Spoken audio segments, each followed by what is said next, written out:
been up to? I've been riding on a daydream. We want to thank RV Mattress by Brooklyn Bedding for sponsoring this video. You know, we've had this mattress now going on 3 years. I can't believe that. You would think my big butt would have put a dent in the mattress. It didn't. Just shows you how good they're made. But even if it did, you know, they have a limited lifetime warranty. You just give them a call and tell them what you're going through. But when you first get your mattress, if for some reason it just doesn't fit your need, maybe you need a big one like this. These Titans is for big people. But if you get something that's just not feeling right, they have a 120-night sleep trial. That's 4 months you get to try this thing out. I mean, you should be able to figure it out, right? But what I want you to do is whenever you talk with them directly, use the code in the description to get to the website, or tell them RVDaydream sent you. You're going to get contact with the people that are in direct relationship with the factory. So you're going to get factory direct quality, and you're going to be able to get this thing built the way that you need. Some people need a little hotter. Some people need a little colder, taller, all different sizes. They can dial you in. Now, you're going to get pretty decent pricing, like I said, because you're dealing with the factory direct, right? But if you use the link in the description, which is going to be rvmattress.com/daydream, if you use that code, it's going to give you another code to enter during checkout, and that code is going to be Daydream. So you're going to click the link in the description. Once you're in there and you put your mattress together with the help of the people that are on the phone, or if you think you can build it yourself, use the code Daydream during checkout, and you're going to get an exclusive 30% off your entire order, no matter what you get. Mattress, pillows, whatever else they offer, 30% off. And that's already above their low factory pricing. So again, links below. Appreciate it. Back to the video. Good morning, YouTube, and welcome to a new video. We haven't been really doing anything because I've had this cold. It's horrible. I wish it'd go away. It's better, but it hasn't gone away. But what I need to do today is, today's high temperature is 62. We're getting into the cooler days. Now here's the best part. For one day, well, kind of 2 days, but one day for sure, we're going to have a high of about 76, 77 tomorrow. Some people say it could get as high as 79. I'm extremely excited about that. However, there's a slight chance of rain tonight after midnight, and then tomorrow is going to be the weekend, and there is a chance of rain definitely tomorrow night into Sunday. And of course, when you're dealing with leaves, you want to make sure that you get them up and moved to the area that they need to be, or mulched up as much as possible, and they mulch much better when they're drier. So I need to address the yard today, potentially for the last time as far as grass is concerned, maybe, but definitely for leaves. And I mean, I know you're not seeing leaves here, but you can see them over at the neighbors, and of course, even though it's not our tree, you can see here all the leaves that fall, and they're continuing to fall. And the reason is we had our first frost, and I think the next day we had a frost again. So we're definitely getting into that time of year.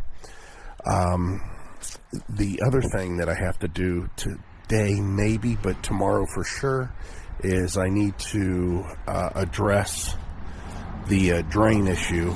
And I got my sewer jetter, and because of it being warm tomorrow, I'd rather do that tomorrow. I'd rather be a real warm day that I'm getting potentially wet, you know, and having my feet wet, my hands wet, whatever. And I do need to dig up something in the front yard also. around a drain, because with our landscaping the way it is, the pipe is a little bit below grade. They raised the grade slightly, and anyways, I want to make sure that's taken care of. Yeah, I see a lot of leaves coming over here. The truck has just been sitting here. I haven't been driving it. I've been ill, so I've been in the house. I think probably in the next couple days from when I'm filming this is when I'll have posted a video for you guys to watch. It's just, it got a little bit behind because the project's actually started and I didn't have a way to really stack them up. Heidi's been working extra days. At this time of year, what happens is everybody starts cramming in their vacation time. They're all taking vacations, and kind of unfortunately, I guess you could say, Heidi has a senior work staff, a work staff that all has a lot of seniority. So that means they have a lot of vacation and personal days, or basically vacation days. So there's a lot of vacation that needs to be taken before the end of the year. And again, what that means to Heidi is that she's, she's covering those shifts usually. Sully, the baggie officially made it out for the season. I've got long pants on, and I actually have a baggie on. And I didn't want to take any chance of getting any kind of a chill doing any kind of work today. And I knew that there was a good chance of that happening. I definitely need to start the truck today, maybe move it around, because I don't like leaving it set for a period of time. The other thing that I've got to do this year that's a little bit different is I think this year I'm going to make a conscious attempt at getting all of the lithium batteries and storing them inside. And what I mean by that is normally I would just make sure that any of the equipment that we have done a review on at some point, those batteries I always make sure to get them in. I don't want them to be compromised by temperature. However, the batteries that we have that we use for our power equipment, I didn't do that last year as well as I should have. But I had to buy extra batteries this year for a lot of these tools because now I'm into projects more, and I don't want those batteries to go to the wayside and then be a problem. So I definitely want to make sure that I do something about that. Heidi and I get caught up in stuff to the point where it seems like, oh my word, look at all the stuff we didn't get done. And we have a tendency to forget to look at all the stuff that we did get done. And we got a lot done. I mean, we've got so much done since this time last year, basically.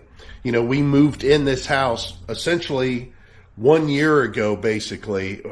And I'm telling you, there's a lot of stuff that got done. It's quite an accomplishment. Of course, we didn't have near as much stuff in here, but I'll tell you what we did have was that big wood burner, with all that brick. We didn't have, we had lighting in here, but of course, at some point that fire thing happened, and all the lighting had to be replaced again. The automatic garage door openers that are, set up with remotes, they're now all smart garage door openers. That makes life a lot easier. And of course, we did have a lot more stuff, and we got rid of a lot of stuff. I mean, this whole corner was packed with things. There was things that was left behind. There was things that was ours, and it all went away. We finally got it all out of here. And everything's slowly becoming ours 100%. Now, I think that's a lot of times what we find when we move or even purchase an RV. The thing that we want to put the most work into is making it ours, making it the way we want it to be, not the way that somebody else had wanted it to be. Now, sometimes those two thoughts, those two ways of doing stuff kind of collide with each other, or I shouldn't say collide, but actually they go hand in hand with each other. For example, initially, I don't think that I would ever do a shelf like this, personally, myself, if this garage was empty. However, the shelf is there, and it's being utilized okay. There's a purpose for it, and I'm getting used to it. I still think there's other ways of doing that, and maybe I'll change it up slightly. But then, you know, this back here, this shelf, I don't necessarily, again, know if I would do something like that, but I'm using it.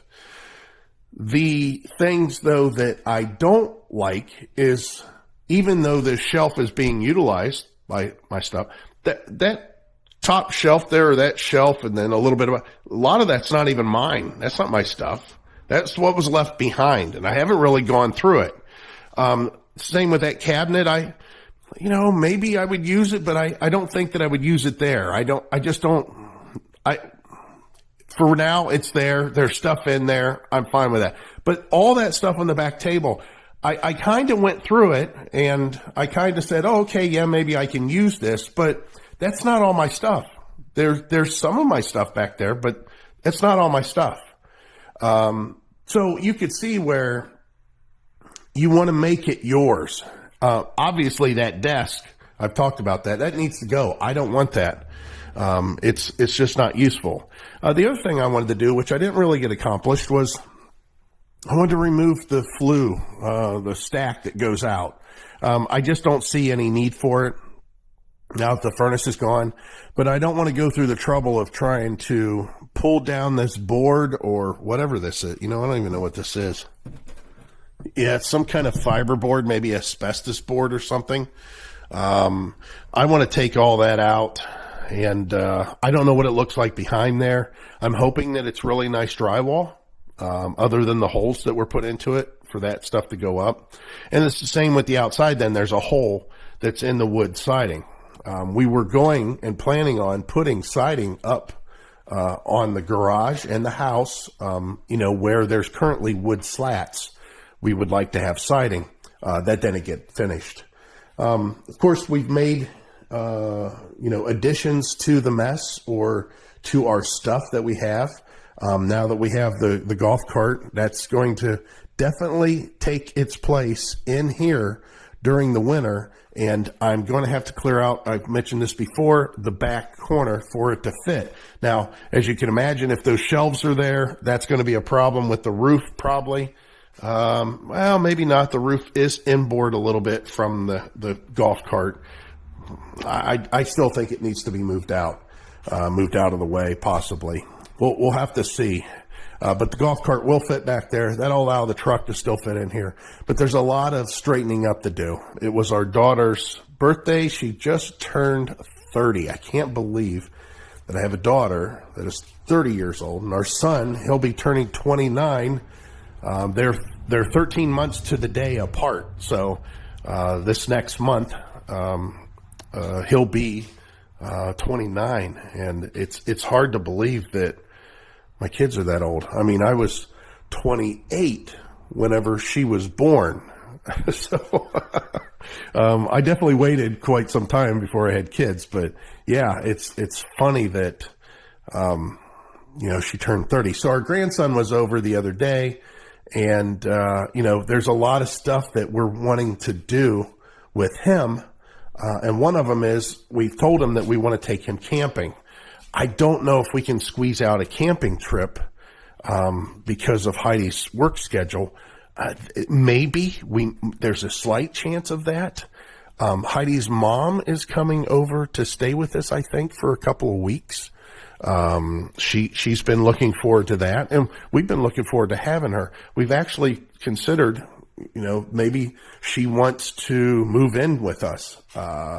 The idea that she has that house that she lives in over in Beloit, and she's there all the time, and she's got people that come and visit her all the time, and she's got her running and her errands and stuff that she goes and does. But I think that she would consider potentially moving out of her home at some point and putting it on the market. ultimately that's what's going to happen. That's, that house will be put up on market at some point in time, but we just don't know when. And I don't know if she wants to do it under her terms or if she's going to be content with staying there. She's turning this December. I think she'll be turning 84, maybe 83 or 84. I'm not sure. But anyways, she's coming out, and I think Heidi will take some of her vacation, her last bit of vacation at that point in time. But as far as the RV is concerned, we have started looking again, not 100% wholeheartedly, but we have been looking. We have been talking about this one and the preparation that we want to take to winterize it. Heidi brought home some RV antifreeze the other day. I remember when I first tried to do a winterization of our Terry camper, and it was exercise in learning what not to do. And I'm going to tell you guys, the short answer to that is, do not put antifreeze in your freshwater tank if you can help it. And if you do, put very, very little in there, and drain your hot water tank once you've run I'm not going to say to put any antifreeze in there at all. Just bypass your hot water tank. Almost all of them have bypasses. Drain your hot water tank of all of its water, and then go ahead and winterize all of your lines in your RV. And I say drain your freshwater tank and just leave it open. Pour a little bit of antifreeze in each of the P-traps, in each of the drains, which would be the shower, the kitchen sink, and the bathroom sink. Pour some into the commode, above the flapper or above the valve, to have some antifreeze standing in there. Of course, have a little bit of antifreeze go down into the gray tank and into the black tank for any water that may have not been able to make it out. Pull the valve, the drain valve, for the gray and the black tank. Allow antifreeze to come out and then close it quickly, just a little bit. You just got to quickly open it and close it and see a little bit of pink antifreeze. And then those valves have antifreeze up against the blades, and that should help you. Now, on the gray and the black tank, some people will leave their valves open. They just leave them open.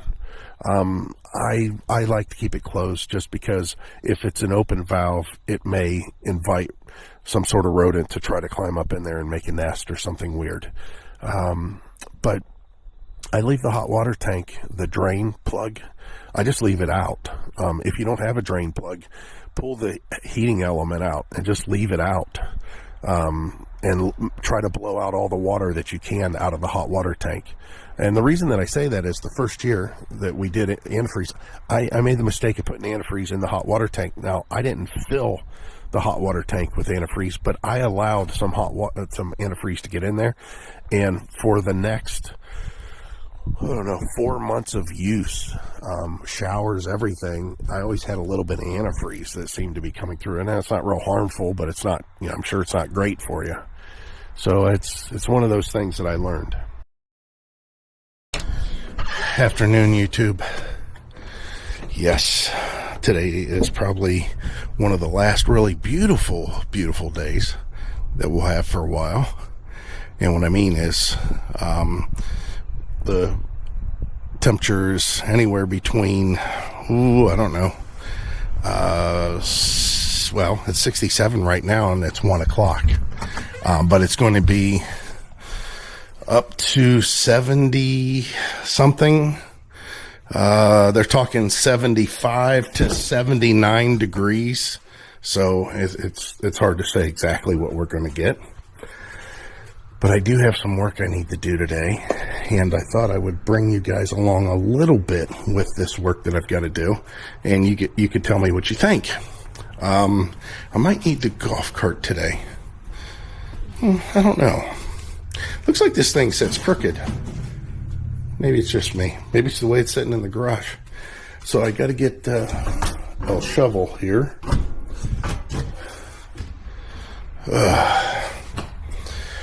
And I still got my cold. And I don't know how much I'm going to be able to show of what I'm actually doing or what's going on, but let me, this always startles me if I don't do this. I have a bungee cord that I put on the door here to keep it from slamming, because if you open either one of those doors and this door is open, whew, the wind catches it. All right, so what I've got to do today is go around the front of the house and look for a drain that looks like the one in the back of the house. What we found from me screwing around, and I probably already talked about this a little bit, is this is the corner of the basement that's leaking.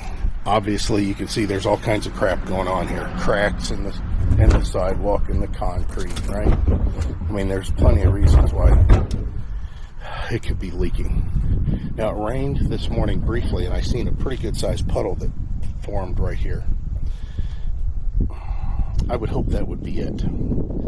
But this clean out here is for the sink. I've already mentioned this. I know I already talked about this. But one of the drains I didn't show you, or I don't know if I can even show it to you, tell you the truth, is out front, and this one here. So the deal is, these drains,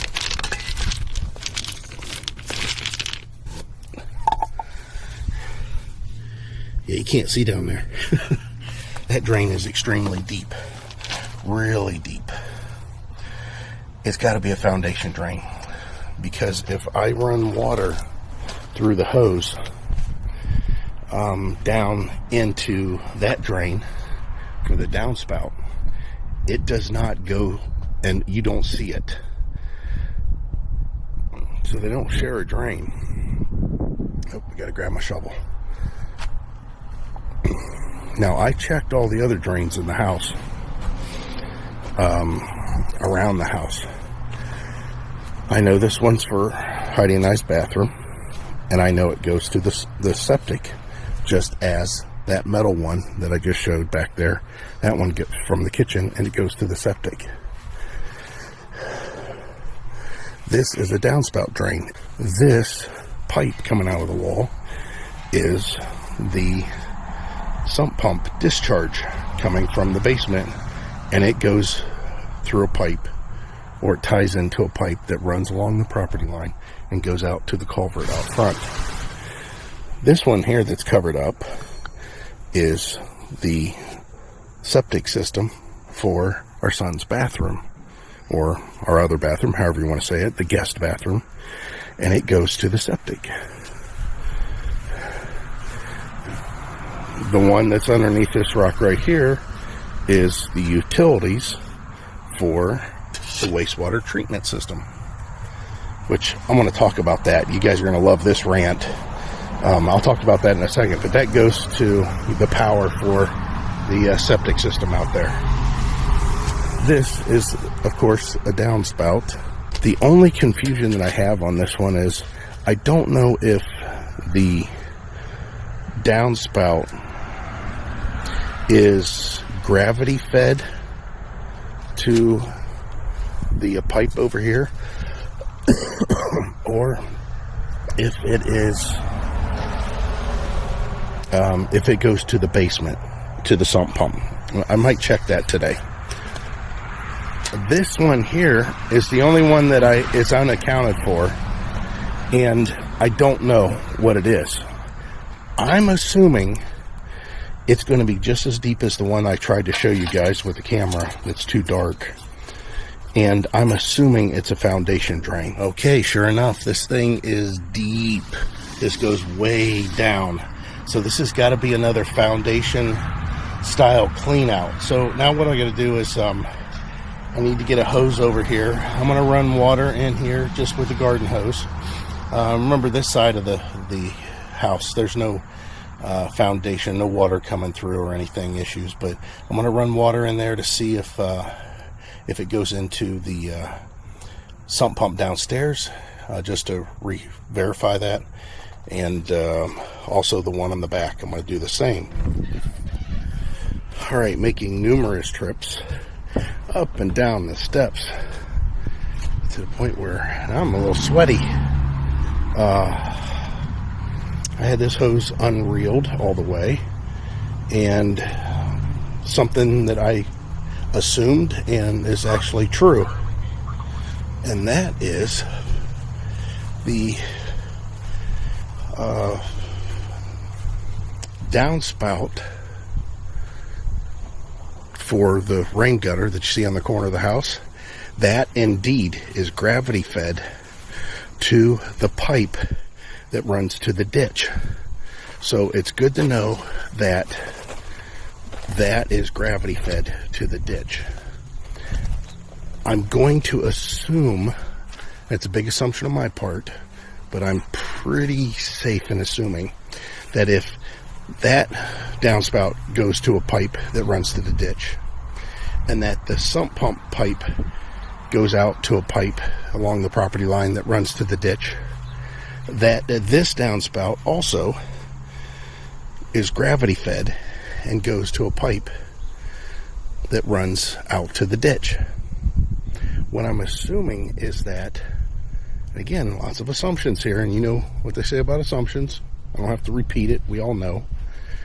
I'm assuming that this one downspout, this one single downspout, that they tied into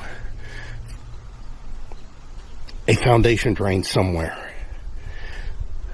I find it extremely hard to believe that a pipe that goes in the ground that seemingly goes straight out this way, because it does have an elbow that bends out this way, that pipe would then run all by itself to the sump pump without utilizing something that's already there. Because when I do run water in this downspout, it goes to the sump pump in the house. So the fact that there's a drain that's along the whole footing of this home, because I just measured it, it's 7 foot deep. This is a 7 foot deep hole. Makes me think that they would have tied into that instead of running some kind of special downspout pipe, which could explain why there might be an issue with the downspout. Because if you look down in this pipe, which, here, I'll try to show you this now that I've got a strong enough flashlight. You guys remember the video I did on this O-light? Man, this thing is powerful. It's the only one that I can see down in the hole with the with the sun being out like it is. So that water down there, when the downspout, if I'm running a hose in that downspout, there is no water that enters from the left. I don't know where the downspout goes to, but there's no water that enters from the left from here. So that's what I'm going to try to fix, because I believe that this pipe that's 7 foot deep, again, I know that's hard to believe, but goes in this direction.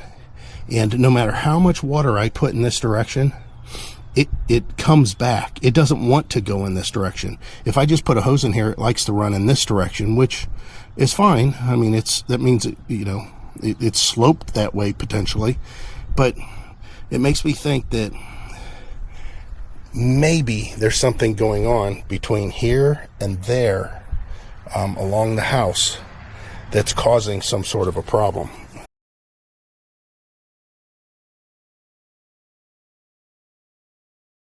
Being in the city for the first time at our last home, we had city sewage, and boy, did we like that. I mean, it's You don't have to think about installing a bathroom in the basement, as far as, okay, now the water has to get out, that kind of thing. You don't have to worry about any of that stuff. You don't have to worry about the drain and what you're putting down the drain necessarily, as long as it's reasonable. You could, like in our case, we have used Scott's 1-ply toilet paper forever because we always had a septic system.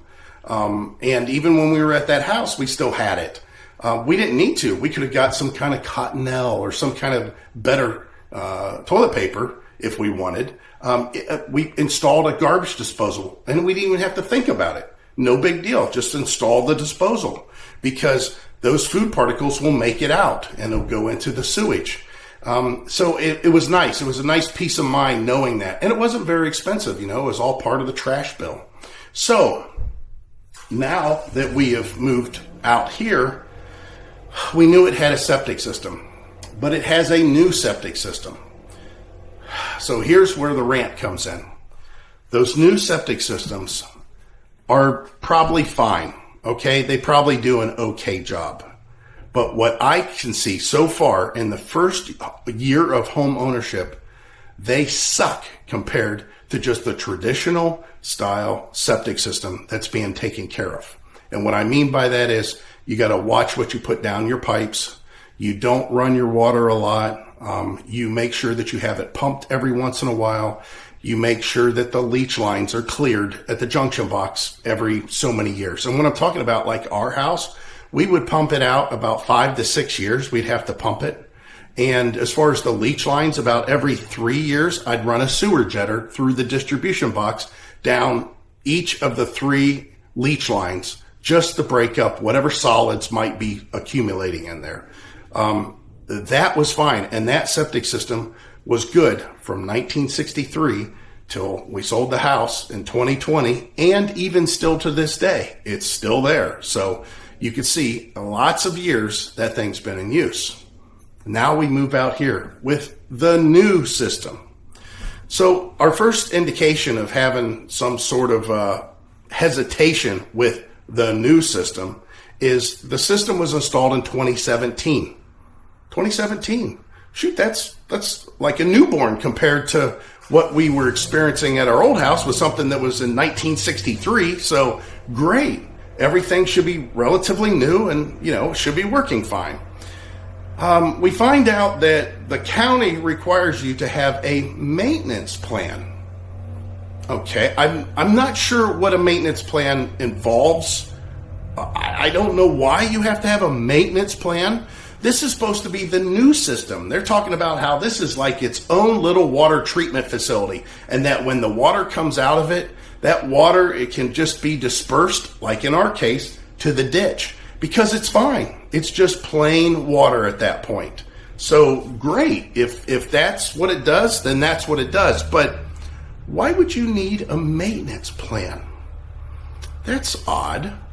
So we haven't really put our mark on a contract for a maintenance plan because I'm trying to figure out what it costs, what's involved, and what's the benefits. What is the benefits of that? So after living here almost 6 months, 7 months, a county water official came out and he tested our septic system. All right, well, I guess I'm not sure why out in the middle of here, out in the country, that they want to come out and test our system, but all right, I guess so. And the guy was real nice. I asked him questions about the system and stuff, and he told me everything that, I had questions about. And he took some samples and he took off. So during that time that I was talking with him, I was telling him, I said, yeah, when we first moved in here, the gentleman that lived here before had a maintenance plan that he paid for them to come out and do a maintenance or a checkup on the septic system. I said he paid that every month, and they would or would not, whatever. I don't know if they come out every month on a certain day or if they just come out a quarter or they only come out when there's a problem. I don't know. But he paid for that. He paid monthly to have that plan. Whenever it was time for him to sell the house to us, there was an inspection that needed to be done on the septic system. Now, he bought the place in 2017. Here we are, he's selling it, and it's only 8 years later. So I'm not really sure what could possibly be, could have gone wrong in 8 years' time, but something did go wrong. So he had to pay $350 or $400 for them to pump the tank out, the main tank. He had to pay them to replace some sort of another pump that was in there. And he had to have them repair some sort of an aerator or something also. So he basically had to spend about $700 to get his system up to level, to whatever was needed to pass the septic test that the county was going to impose for him to sell the house.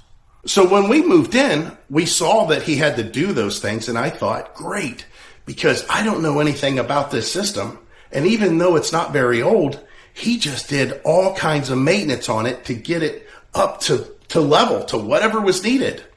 He had it pumped out, the main tank pumped out, and he had those parts that supposedly failed. He had those all replaced.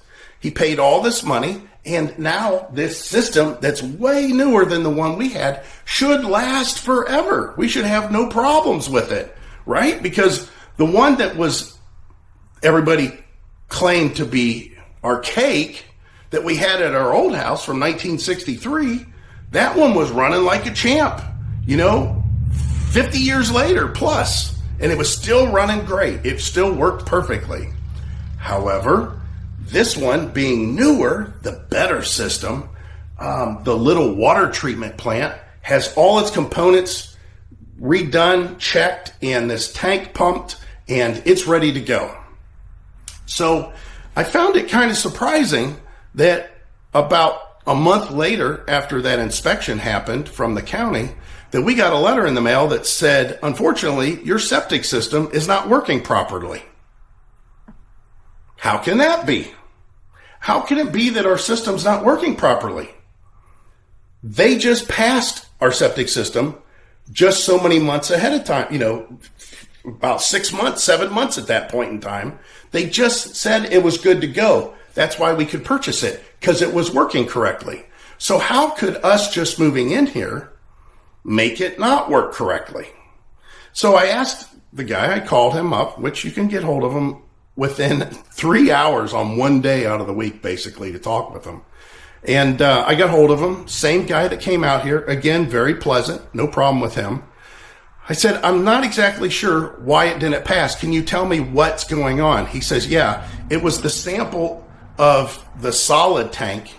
And whenever it pumps out after it does what it's supposed to do of collecting all the solids and letting them settle to the bottom, he says a lot of those solids aren't settling to the bottom. They are passing over into the next stage, and the water's just not clean enough to go to the next stage. He says, so normally what I would tell you to do is have your system pumped. But he says, I know you just had it pumped 7 months ago. I said, yeah, when we moved in, they had it pumped. He said, well, you'll have to contact your service provider that you have your maintenance plan with and have them come out and look at it. So I told him, I said, well, I'm very unclear on that, because weren't they the ones that were here and did all of the pumping and repairing and fixing and everything just prior so you guys could inspect it, and you said that it passed? He said, yeah. And I said, well, why would I have somebody come out? Apparently, there is no repairing this, or there is no fixing this, or whatever the problem is that you're saying it has. How are they going to do anything more than take a system that's working perfectly and go over it and say, yes, it's all working perfectly? And at that point, he said, a lot of times these tests are kind of temperamental. He says, unfortunately, the type of system that you have has the strictest guidelines for passing. And I said, what's that mean? He goes, well, they're only allowed to be a little bit out of range before they fail, where other systems are allowed to be out of range quite a bit more before they fail. And I said, well, that doesn't sound very comforting. And he says, it could be that it just so happened when I did that test that maybe you guys ran a lot of laundry. Now, I know that's not the case. No laundry water was being discharged into the well for at least 4 days prior to that. I know that for a fact. He says, well, maybe, somebody had just flushed the toilet. Maybe somebody had just taken a shower. Maybe the sample was a little bit skewed. And he says there's a good chance that if I would have came out the very next day and did another sample, he said it might have passed. And I said, well, what should I do? And he says, well, you should contact your maintenance, plan provider and have them come out and submit a report to what's going on. Basically, he's saying there could be nothing wrong with your system, and all the repairs that you had done shows that there should be nothing wrong with your system, and it didn't pass, and the reason it didn't pass could be just a circumstance and not that there's anything wrong with your system, but you should call the people that you're paying monthly and have them come out and write up a report to tell us what's going on exactly and why it's doing what it's doing. Now, I was upset at that point pretty bad. I hung up with him. I didn't lead on with him that was an issue. But I got off the phone. I started unleashing on Heidi and basically using her as a sounding board. And she goes, why are you yelling at me? I said, because I don't understand it. I said, I want somebody to explain it to me. And she goes, well, apparently we're going to have somebody come out here and do a maintenance plan on it. I said, why? I said, the guy that lived here before paid every month to have that well or that septic system kept up to par. And when it came to be tested, it failed. And it failed in huge flying color. He had to have $800 worth of work done. Why did he pay every month prior to that to find out during a random inspection that it didn't work? And I said, and here's the thing. That same system is still not working. It's still not passing. Even though they were just here and charged him $800 and the county said it was okay. And now it doesn't pass. I said, we can't afford to pay somebody every month to come out here and go, yep, it's a system, and click, click here, tick, tick there, run some water there, and say, yep, it looks okay. And then whenever the county comes out once a year, they come out once a year, which is crazy, and they do their testing, say, oh, it doesn't work. Well, why do I pay these people a maintenance plan? That's like paying your mechanic to do oil changes.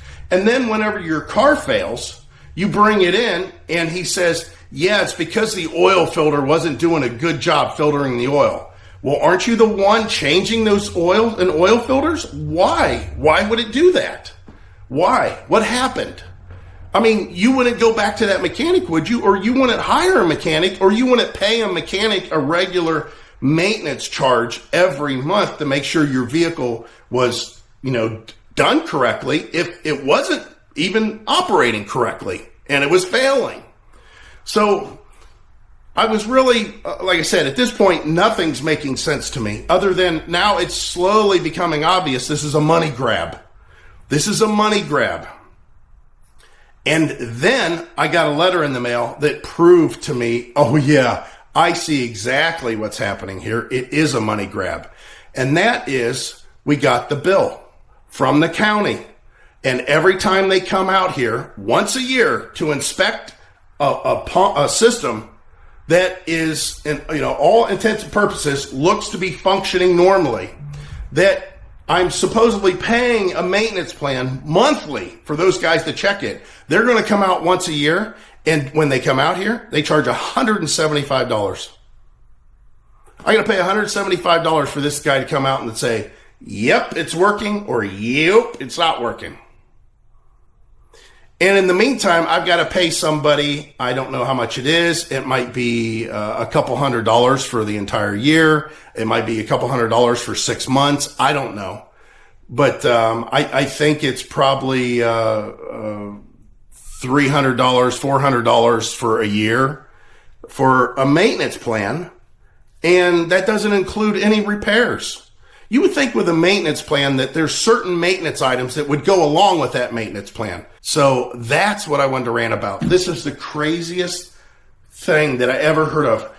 To leave a septic system or a septic model that works as long as it's maintained for many years is crazy in the first place. And for a county to say, well, the only way you can sell your house is if you got that old septic system that works perfect, you have to tear it all up and you have to pay $20,000, $30,000 to install a new septic system. Well, I know your old one works fine, but you can't have that old one anymore. The new owners can't have that old one. They need the new one. And the reason that they need the new one is because we need to make sure that we got some people getting maintenance plan fees. We need to make sure we got our county guy coming out here a month charging you for testing. What is that about? I don't like it at all. So if we stay at this house for any period of time, I am going to invest in having another large, probably 500-gallon waste tank installed prior to the septic system, to where our septic water will go into a holding tank that is heavy and big and large. 500 gallons. If I get 1,000 in there, I'd do 1,000. But at least a 500-gallon tank, and let all the solids solidify, go into that before they go into the new system and have to go through that processing.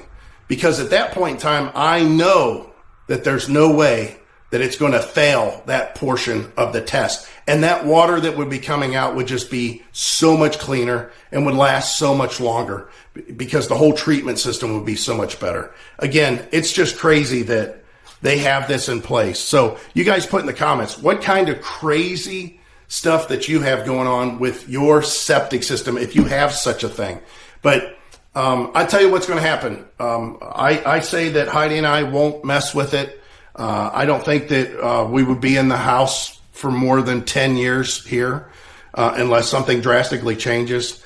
And at that point in time, we would most likely go somewhere else anyways. And I would hope that it would pass just to sell the house. There's nothing wrong with it. I mean, the guy that was here, he opened up everything. He goes, oh, that's working. Yeah. He says, yeah, I can see the light on. Your UV light is working inside there. Yeah, there's a UV light in there too. He says, yeah, everything's fine. The lift pump's working. I have like 2 lift pumps. I have an aerator and a UV light, and that electricity's running all the time. Now, I did check the electricity usage, and it's very little, which is amazing that I have 2 lift pumps, an aerator, which is nothing more than something that spins the whole time and blows air and fans crap, basically, and a UV light that's always burning, and it's still, all that was operating.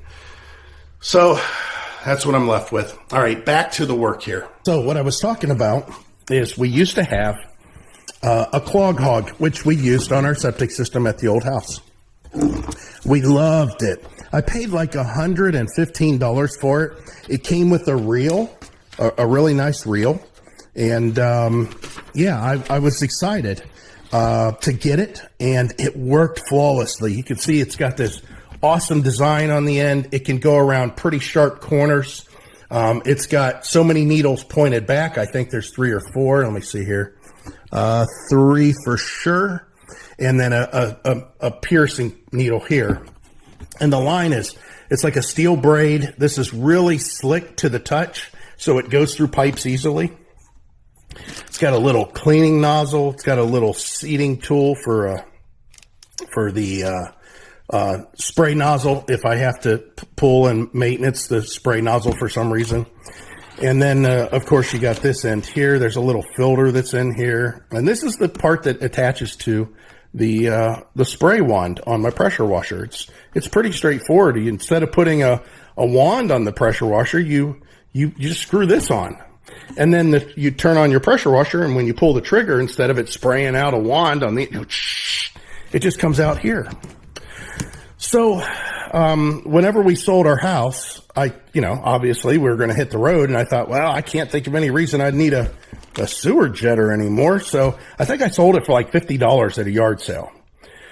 When we moved to our new house over in the city, and we were back living in a home, I wanted to clean the drains out that were running from the downspouts of the house and the sewer drain that was in, or the drain in the garage, kind of similar to this one. I wanted to clean that out. I wanted to clean that drain out, and I wanted to get it to where it flowed. Just in case Heidi's pulling her car in there, the water had a place to go. So I ordered a clog hog online, just like I did before. I ordered this. And this guy is very particular. He wants to make sure that people are getting what they actually need, so he don't have a lot of returns. And I appreciate that. But whenever he had called me, he said, "What are you trying to do?" I told him, and he says, "Listen, I think that you could probably just get away with one of those cheap ones on eBay." He goes, "I used to sell something like it, but between eBay and Amazon," he says, "they're selling them for so cheap." He says, "I just recommend that's what you get." And I'm like, "Oh, okay, well, it's not exactly like yours, but I guess what you're saying is the usage that I'm going to have for it is going to be, able to be handled by a cheaper version." So I guess I appreciate that to some extent, and I bought it. Okay, now you guys have been watching us for a little bit. You've seen me trying to clean out that drain in the garage, and what happened? Yeah. It got stuck in the drain in the garage. I hooked it up to the zero turn, and I just pulled it out, and it screwed up the hose really bad.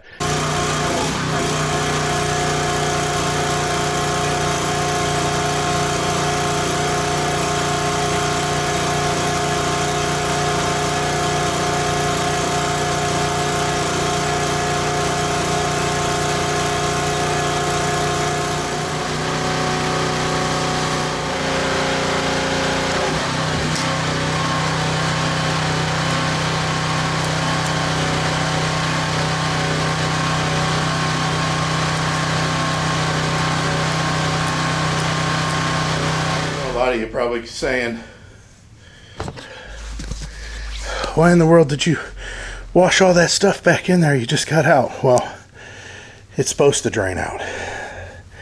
If that stuff can't drain, then I need to do some more work. So basically now the job at hand is, that's why I switched gloves. I need to be able to twist that line. The job at hand is to twist and pull on this sewer jetter until it comes loose, which it's in there.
Now, the good news is that it only costs like $50 for that hose.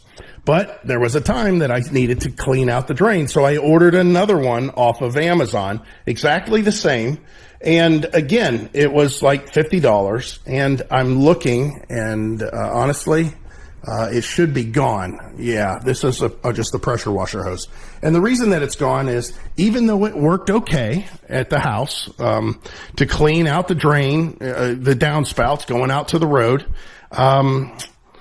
it didn't fare very well during the fire when we had the fire in here, which it basically melted the hose.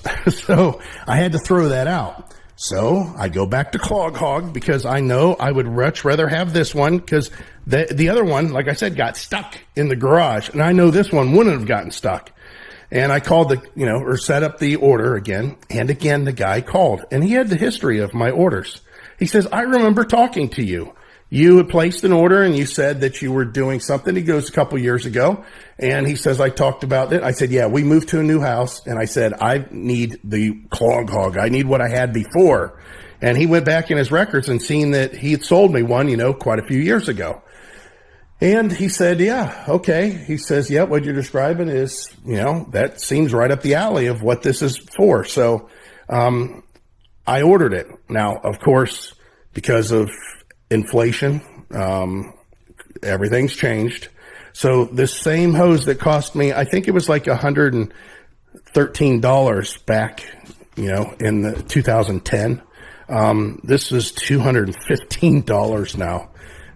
But it's so much better. These things work really, really well. So I think, and on top of that, it just comes with this thing now, which is okay. But they used to have a reel. These things used to have a really nice reel that was included. And this box that it's in right now, that's the way I used to store the reel all the time for, I don't know how many years. So, I got it in 10 years. For 10 years, I stored it in the box that it came in on the reel that it came with. Now I'm going to have to steal that reel, I think. I'm going to steal that one and see if I can get it to work. Because I can replace that reel pretty easy. But anyways, I just thought that it was interesting how much they went up and how hard it was to make sure that I got the right one, this time. Because I really like his stuff. His stuff works good. Oh my. I have been out here for hours and hours. Ah, yikes. So was there any positive to this?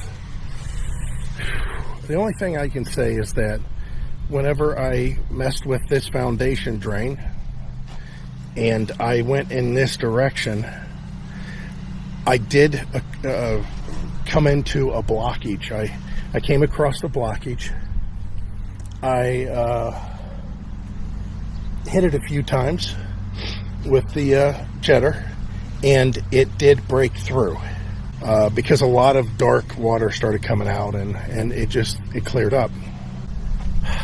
So I thought, great, that's probably what was the deal. The foundation drain, whatever. But still, I had it in the back of my mind, the question of, sorry about the wind, where does this one go to? I got the sewer jetter hose over here in the line, and I started blasting away. And at no point in time did it ever flow in the foundation drain pipe. I put in roughly probably 60 feet, probably about 40 to 60 feet. Let's just put that range out there. 40 to 60 feet of pressure washer, of sewer jetter, and I just come to a stop. It just would not go anymore. Now here's the thing. I then went in the basement, but before I did, I put the garden hose in that hole, the hole for the downspout. And sure enough, the water came in a little bit faster. Not much more, but it did come in a little bit faster. By time I came back out, which I took my time, I'm going to be honest, because I started getting really slow, because I started getting really wore out. By time I got back up here, I could tell that the sound of the water was different. And it's because I was essentially filling the entire pipe, basically, whatever that is, 40 feet, 50 feet, 60 feet of pipe with water. Because it was up to the point where the garden hose, which was only about 3 foot in, the end of the garden hose was in water, in standing water. So that tells you that it just doesn't drain really, really fast.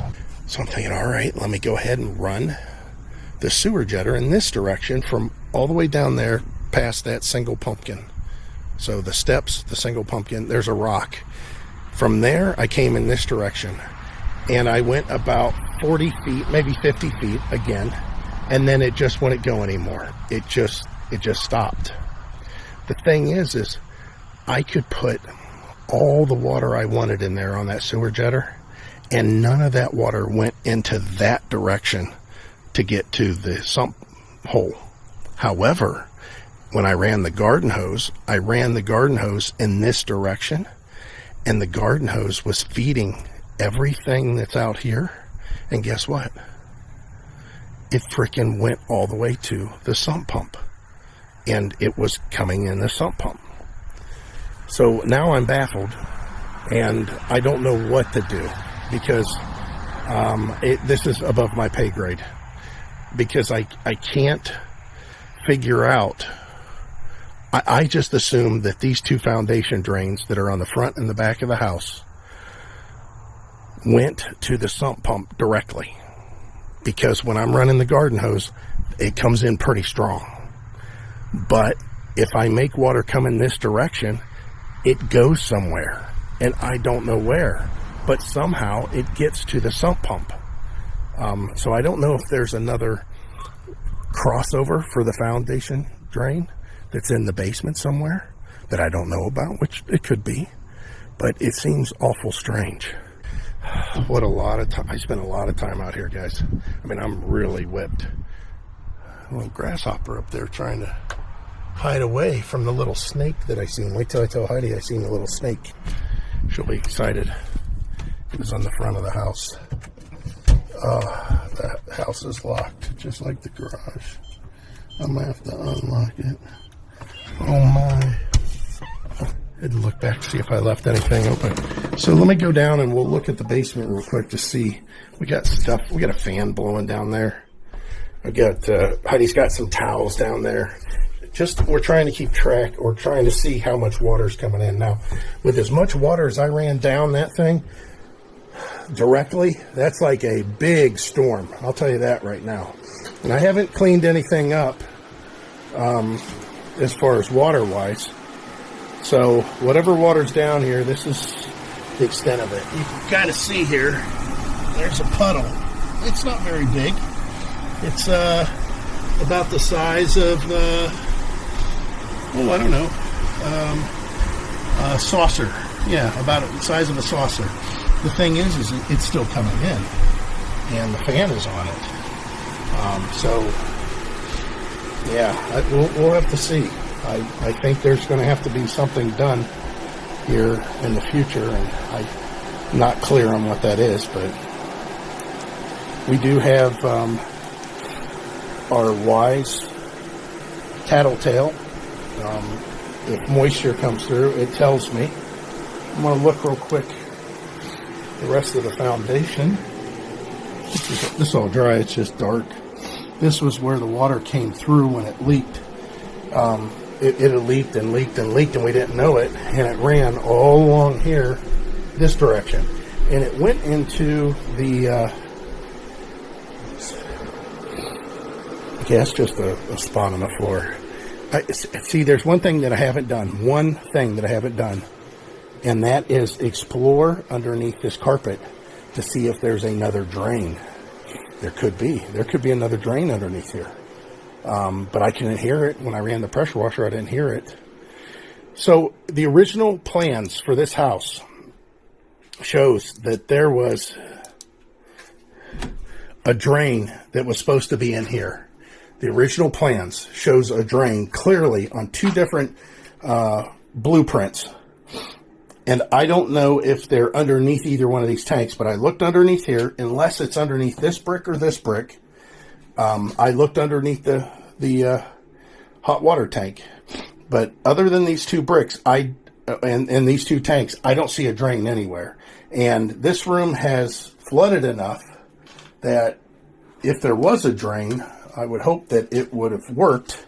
But we've had water when we first moved in, just us running extra water and stuff.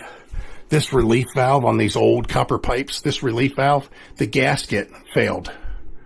Oh, it looks like there's a little bit of condensation there again. Just a tiny bit. But I fixed that. I fixed that condensation, or that gasket. But in the meantime, there was water all along the floor here. It went underneath the wall, and it went all along here, and it basically flooded this whole area out. That's why the carpet's cut off. I cut that carpet across there. It made me think that there's supposed to be a drain there for the fact that that water that was in that corner tried to get into this room. It would be like a natural slope for them, to have a drain. I don't get it. I'm not sure why they would have changed that. And I don't remember in the floor plan anywhere there being an indication of a drain here. So we don't have really anything that tells us why this floor drain is here, unless they just decided to change it. Again, I don't know why that would be, but the original plans showed something else. Now, in here, the water in here is just nasty, gray, milky, brown. I ran a lot of water today, lots of water today, all through that pipe. So, again, I don't know how to, like I said, I'd have to have the pressure washer outside.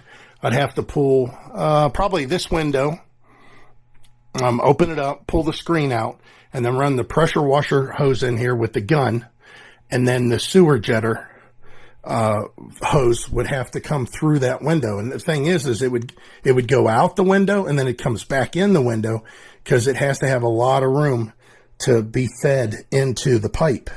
And it's got to be kind of a straight shot. You don't want anything to drag to make it to where you can't, feed it anymore, or it gets caught up outside or something. So, that's the only choice I have. And I honestly, I don't think that's going to happen. What I think we need to do is get somebody in here with an inspection camera and have them tell us with their little sensors and their inspection camera where all this stuff goes. Well, we're out in the garage already today. It's a beautiful day, but it's a cool day. You got papers, right? Okay. So we're going to be burning some stuff, but I've got to winterize the RV because we're going to have a freeze that comes in effect in a couple of days.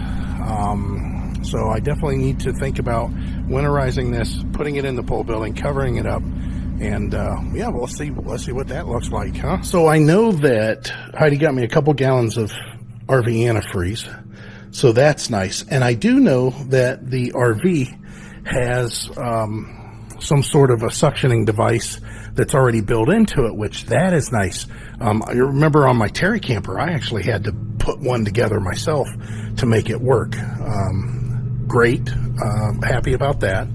But I do need to drain the hot water tank. I need to drain the fresh water tank. Now, people have different feelings about this stuff. Some people say that you should not have anything in the lines whatsoever, and other people think you should have antifreeze in the lines. Now, I'm kind of a mix of both. So what I do is I will drain out all of the water in the hot water tank through that plug there. I'll just drain it all. I don't know if I'm going to flush it. I'll probably flush it in the spring, maybe. I don't know. I mean, I have the flushing tool, but I'd have to drag the hose out here and all that stuff. But then at the point of that being drained, what I'll do is open up or flip the valves to bypass this. And at that point, I will take this thing out of here, this city water connection thing, which I gotta unscrew that, which I don't know if that'll come out too easy or not. And I have a valve that goes on there. It's an air valve. It's actually for an air gun. but I'll try to blow out all those lines. I don't have a compressor, which is strange, but I'll try to blow out all the lines inside with low pressure air, and open all the faucets and everything and try to blow out everything, all the water that I can from all the faucets, all the spigots.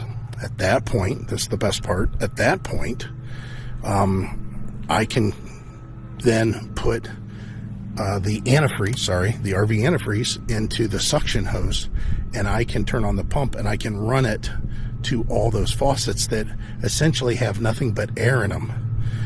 If you try to do, just antifreeze with water, there's a chance that you could have some water still mixed in there. It's whatever works for you. There's people that just blow out all their lines. They don't put antifreeze in at all, and they don't have any problems. The winter's a long, harsh thing. Look at all these leaves. So I guess the lady next door is taking care of her leaves. I'm going to wait because I have a bagger for a zero turn that's coming, and I'm going to do it that way because that's the way to do it, the right way. But I do have to go back to the pole building before I start any of this because I do need to look at the date of the zero turn to make sure I got the right date. If not, I'm going to be fabricating a chute of some kind. Then I got to clean this up too. Heidi's working a ton, and I mean a lot. She worked open to close on Friday. She worked only part of a day on Saturday, which was a change, kind of normal, I guess, but she only worked from 7 to 3:30, which is kind of a normal day for most people. Today she works 8 to 8. Tomorrow she works 7 to 9. And then I think she's off. And then she has to go in for a meeting. And then I think she's on vacation. Oh my God. I don't know how she does it. So the other thing is everybody wish happy birthday to Heidi. Because her birthday, the time of filming, is just a couple days. And guess what I'm getting her? Probably nothing. I keep on asking her what she wants. She goes, I don't know. And that's what she always says. I could give her $1 million, say, hey, go get yourself something for your birthday. And she'll probably go to Bath and Body Works and buy a candle. Or she'll get on Amazon and buy herself a robe or a blanket or something. It's just not the way she is. She's never been that way. I don't know how many times that she goes, oh, my work pants, man, I only got a couple work pants left. I'm like, go buy some more. She just don't do it. It's funny. She's a funny person, but boy, I love her. She is, she's fun to be around. All right, guys. Anyways, wish her a happy birthday. Well, I got the old plow tractor fired up. It started right up. I couldn't believe it. Wow. I guess I should. I used it the other day in the barn to move some stuff around, but yeah, that's nice. It fired up, but look at this. This is that tarp that I had in here, and you can see how big it is. It covers quite a bit, right? But this tarp was all folded up on top of the workbench there, and it's only been folded up for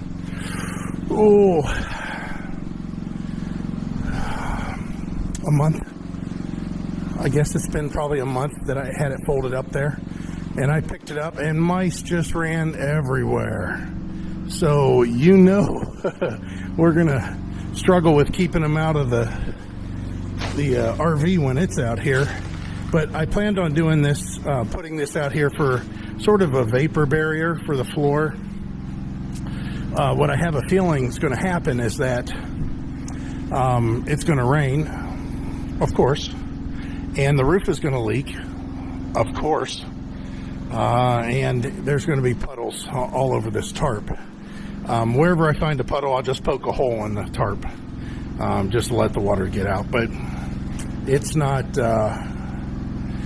this tarp had been crapped on by so many birds. It's a shame. I mean, I think we paid like $100 for this tarp, and here it is just being used as a floor covering at this point. But it served its purpose. It did what it's supposed to. The reason, though, I've got it like this is, like I said, a vapor barrier. So the zero turn, I've got a bagger that's coming for it that I'll be mounting on it in a few days. and I'll be able to clean up the leaves a little bit better. Plus, in the summer, what I'll do is I'll be able to mow around the flower beds, or when I say flower beds, the landscaping, the rock flower beds, the rock beds. That's it, rock beds. I can mow around those a little easier, and when I mow along our fence line out by our driveway, I won't necessarily be throwing as much grass in the driveway. And then other than that, I can just mow normal without the bagger. But this time of year, it's probably a good idea to have the bagger, so that we can keep the leaf. You know, the other choice is to mulch up the leaves, which that zero turn does great. But getting back to what I was saying, the zero turns up in the garage, and of course, as soon as I pulled the zero turn in the garage, a little mouse jumped off of it. So now we got a mouse in the garage somewhere. Heidi's got a bunch of traps coming, and she's worried about these few little snakes that she sees around the house. You know, they're so tiny, they couldn't attack a mouse if they wanted to, but I told her, I said, if we had a problem with snakes, there wouldn't be any mice. That's all there is to it. But what I'll do is, once the RV's in here, which I'll, not today, obviously, but I'll get the RV back here in the corner more, a little bit more than normal. Make it to where we can still hook up to it if we need or we want to. And the zero turn will be out here, and I'll have it sitting on the tarp somewhere also to keep the moisture from attacking the deck from underneath. Like I said, I think the golf cart will stay in the garage. But yeah, it's kind of nice seeing the floor all covered up. Makes it look a little bit more uniformed. But I got to get this plow tractor back in the garage, in the pole building. But it will be in the garage as soon as snow starts flying. That's what we use to plow. Howdy, YouTube. Boy, has it gotten chilly. The other day, whenever I said I needed to winterize the RV, I didn't. I just drained the hot water tank and the freshwater tank. Is that the right way to call that? Hot water tank? I mean, when the water's in there and it's heated, it is a hot, it's hot water at that point, but I guess it's not a hot water heater. It'd be a cold water heater. But yeah, hot water tank. I guess that's fair to say. I have some gloves on, and I've got some mouse traps to go back into that pole building. I told Heidi, and she immediately was like, "Oh, I'll get those right away," because she doesn't like to put up with that crap. Neither do I. I care less that if the rodents were out there. It's just what they get into. I'm trying to cut this open before I get back there, so I don't have to try to figure out how to do it back there, because unlike most men my age, I have never really carried a knife. I don't know why. I never, I had a couple really nice knives, but I just never carried a knife. I don't know why. All right, let me throw this down here. I got to put a couple in here, so I have to save a few. I need to do a review of something that I just got in. Hopefully it goes pretty good, but I do need to do something else. I don't remember what it is. I brought these home. I said, "Were they pouring concrete up at your work?" And he said, "No." He says they had these decorated with something, some sort of construction paper of some kind of glitter paper, whatever, and then these were used as platforms for display of trees or something. I don't know. But he goes, "I didn't want to see." Our son's pretty cool about that. He doesn't want to see stuff go to waste. The thing is a lot of times, for example, he grabbed all these nuts and bolts off of some shelves that he disassembled, and I did use them. Thing is, he's never used them. I told him, I said, "Hey, that's cool. I'm glad you got those." But there's a lot of times he'll grab stuff and then it doesn't get used. So I need to run back to the pole building. Let me do that. Heidi's on her way home today. I told everybody to wish Heidi happy birthday yesterday. Today is actually her birthday,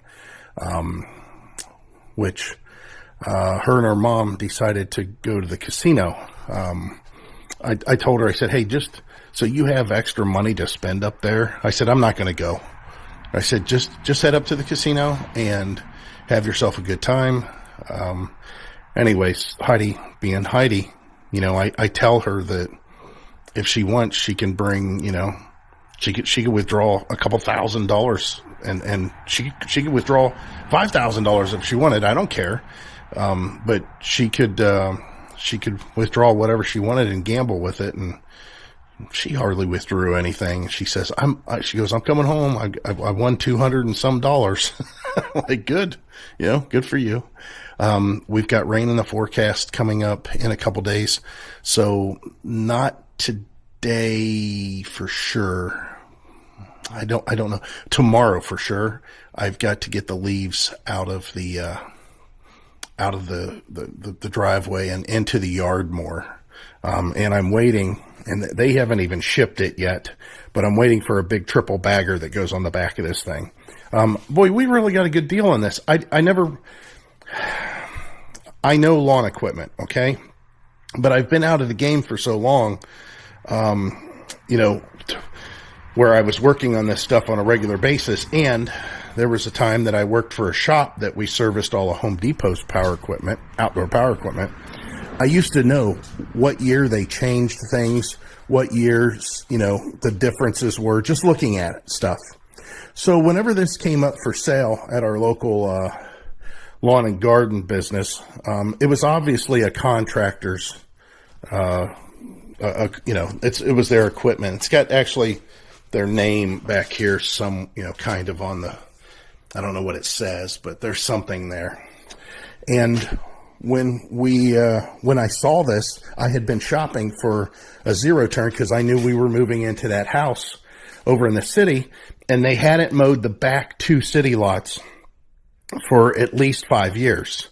So I knew I needed something pretty healthy that was going to take care of that. Plus, you know, there was a time I used to like to sit on a riding mower and take all day to mow, you know, just whatever. It was a project. I'd get up and do the string trimming, and then I would do the push mowing, and then I would get on my riding mower and I would go out and mow, and then I'd cross cut and, you know, try to make the lawn look really nice. At some point though, I've gotten to where, hey, I just want to get the grass cut. Now, don't get me wrong. I will cross cut the yard because this does it so fast, but that's the whole idea behind it. I just wanted something that if I had to get the lawn done and I didn't have time to dilly dally, I just wanted to fly through the lawn. I can get this whole lawn done really quick. I've never timed myself, but I can get this whole lawn, you know, 1.25 acres. I can get it mowed fast. But, when I went to buy this, I knew that I wanted something that was not at the box stores. So if you go to Home Depot or Lowe's or whatever right now, you'll see these Ultima ZTX models, but you'll see like ZT1, ZTX1, ZTX3. I don't even know if you'd see a 4, but you would definitely see a 1. And there's a big difference between what they're selling at the box stores and these. You can see it's got the ROP. They call it rollover protection system. It's a ROPS bar. And it does work, you know, if the thing gets on a hill and it does roll. I have it in the back position. I really don't need it above my head. I might whenever I have the bagger on, but anyways, it's a bigger frame. It's got a ROP bar. You don't see that at the other ones. They have a smaller frame. But more importantly than anything else, I wanted this Kawasaki engine. It's a 24-horse engine. I love Kawasaki above Kohler's quite a bit. Kohler makes an okay engine now. They used to years ago. Then they flopped back for years. They were flops. When they came out with that Kohler Courage, that Courage, when it first hit the market, it was a nightmare. And even some of the commands that were before that, there was a couple of them had some quirks that were pretty bad. Anyways, I wanted the Kawasaki engine. And more importantly, I wanted the big 3000 series, you know, these are like 3100 or 3200 hydro motors, the actual hydrostats that run, you know, there's one for this wheel, one for that wheel. I wanted those bigger units because those are commercial units and you can really beat them up. They really take some abuse. And the ones that are on the box stores, they're just, They're just, they're a 2000 series. They're okay, but they're just not as good. Plus, I wanted a welded deck. Now that I'm here, I wish I had a 60-inch deck, but 54-inch, that's fine. That does just fine for me. But getting back to what I was saying, I didn't know what year this was or anything else when I was buying it. I didn't really care. I was just looking at the hours, which was pretty low, and the overall look of it. I could see that they did some welding on the deck. Pretty typical. People run these things into crazy stuff, especially when they have a landscape business. So they welded the deck in a couple spots where something had come loose. And other than that, it's missing the covers for the pulleys. But it looked like a really good unit, and it was an exceptional price. This is an $8,000 mower. All day long, if you go to any store that sells Cub Cadet products, and I'm talking about shops, like real lawn and garden centers, they'll charge you $8,000 for this mower. They still sell it. But the bagger that I wanted to buy was only fit the ZTX 5 model, which is a ZTX 5, and then they call it -54 for a 54-inch deck. It would only fit the 54 and 60-inch decks on a ZTX 5 or a 48-inch deck on a ZTX 5. The 54 and the 60, it's the same bagging system, but the most important thing was it only fit 2020 and newer. Well, I kept on looking at the pictures of a 2025, and I'm like, this looks just like the 2025. I mean, this one's identical to it. They haven't changed anything as far as I could tell. This has got to be, newer, but I didn't really, So anyways, I did find out it is a 2020. So we bought this 2 years ago. So it was 3 years old when we bought it. It had 800 hours on the meter. And other than what I just mentioned about the deck and that, we only paid $3,400 for this. And that is an exceptional deal because, again, it's $8,000. This is $8,000 to replace. And it does a very good job. I've been very happy with this. To give you an idea, cobblers' kids always go barefoot. Well, mechanics always beat up their stuff and don't do what they're supposed to half the time. Not always true, sometimes true. And in my case, definitely true with this. I have yet to change the oil on this. I've had it for 2 years. I've been mowing a lot. I've beaten the dust out of the air cleaner a couple times, but it needs replaced. I haven't changed like I said, the oil, the filter, or the spark plugs. I know the belt burned a little bit. I got a stick up on the deck, and it caused the belt to burn a little bit instead of spin before I got a chance to shut it off. And I didn't replace the belt. I haven't sharpened the blades.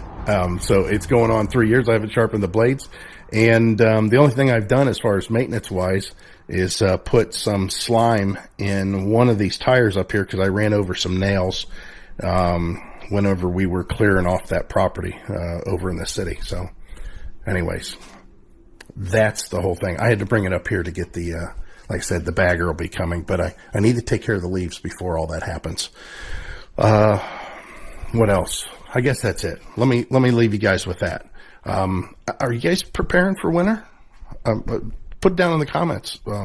Is it starting to get cold there? We have a few days that, the time's getting ready to change. And unfortunately, because of where we're at in the angle of the sun compared to where we live in the country, our sunsets in just 4 days are going to be at 5 p.m. So we're going to see the sun go down at 5 p.m. It's rough. It gets rough this time of year. That's the one thing that I remember when we were in Florida, and we still owned a house in Ohio. We were sitting in Vero Beach, and although it was, nice, bright, and sunny where we were in Vero Beach, the day was starting to come to an end. And I went ahead and I flipped on our cameras, our security system at the house on my phone just to get a look at what it looked like back at home in Ohio. And it was dark there. Florida sees that much more sun just because of where they're at, on the globe. They're lower, closer to the equator, so they see a lot more sun. Even, when the days get shorter for them, it's nothing compared to what's up north. And of course, the higher you go in the country and all the way up into Canada, I mean, the worse it gets. The days get really, really short, and the nights and the dark starts getting really long. Well, we got a lot of the leaves up and away from the fence and out of the rocks around the house, and again out there, and then of course along the side here, and then all the way down the fence line. We moved them away from the fence as much as we could. I didn't do back here though. I should have, I guess. But I did do around the pole building, and then all the leaves along the fence all the way back. So what I'll do is I'll leave them there for one day for sure. We'll see what the rain looks like that's coming in the next day after that. And we'll decide if we want to get the zero turn out and just kind of mulch them up a bit. But I do have that bagger that's coming that should suck all this stuff up pretty good. Even if it's wet, even if it's a little wet, it should take it up and put it up into the bagger, hopefully. I guess I should have looked to see what blades are on the zero turn to see if I need some sort of high lift blade. That's a thing. But I put the top on the cart because it's getting a little bit cooler and it was kind of in the way, so that makes it easier. Yeah, okay. Well, like I said, I went around the whole house already. I'm just waiting for Heidi to come back home, and we can enjoy ourselves for the rest of the day, rest of her birthday. Oh, good morning, YouTube. It's been a few days. It's actually been quite a few days since my last recording. You can see, oh, look at the awning getting thrown around there. General rule of thumb for tip of the day, if there's such a thing. If you've got wind around 10 miles an hour, excuse me, that's kind of the magic number that the awning should come in. All the travels that we did all over the country, it seems like if it was 10 miles an hour, that's when the awning wanted to flop around a little bit. The reason that the awning is out is because it was wet. And the reason it was wet is because it's been quite a few days. Oh my! Well, the furnace taking its good, sweet, old time. Almost said the other word. Getting this RV warmed up. When I came out here early this morning, I guess it was probably a couple hours ago, to tell you the truth, it was 42 in here. I put the heat on 66. I opened up all the windows so the sun would help. And it's only 55 in here. So, yeah, the furnace is, I don't know. I guess. I sure do like the way the RV looks, that's for sure. I mean, it's a nice looking RV. There's a couple's gonna love this. Maybe with a small child. Definitely. I could see that. But I'm gonna go ahead and turn off the heat. And what I've got to do today is something to combat Ohio. Well, as you can imagine, as I bump my head on the doorway, I keep on forgetting it's a smaller RV. It's got a shorter, smaller door. The awning's in. But as you can imagine, Sully, look, it's baggy time. Not only that, but I've had long pants on for I don't know how many days, and I've actually had to put on an actual pair of shoes instead of my little slip-on loafers or whatever you want to call those things. My Sanooks. I love those shoes. I've had them for years and years. I go through quite a few of them. They're not exactly cheap, but man, are they comfortable. Let me tell you that at time of recording, within a week's time from today, we have snow in the forecast. What a surprise, right? It is a little bit. I was hoping that we would go a little bit longer before we got snow, maybe closer to Thanksgiving. That's not going to be the case. I think Heidi's having Thanksgiving at the house here. inviting their family. That'll be kind of cool. But I went and had to vote today. We had some sort of elections going on. And I think that I need to put the RV away for the winter. Now, that doesn't mean we could potentially, this thing's locked. We could potentially break it out and get it out and go camping. Oh, I forgot I had a delivery. Oh my, I forgot I had some stuff. I forgot I've got to burn cardboard too. Oh my, I got a lot to do.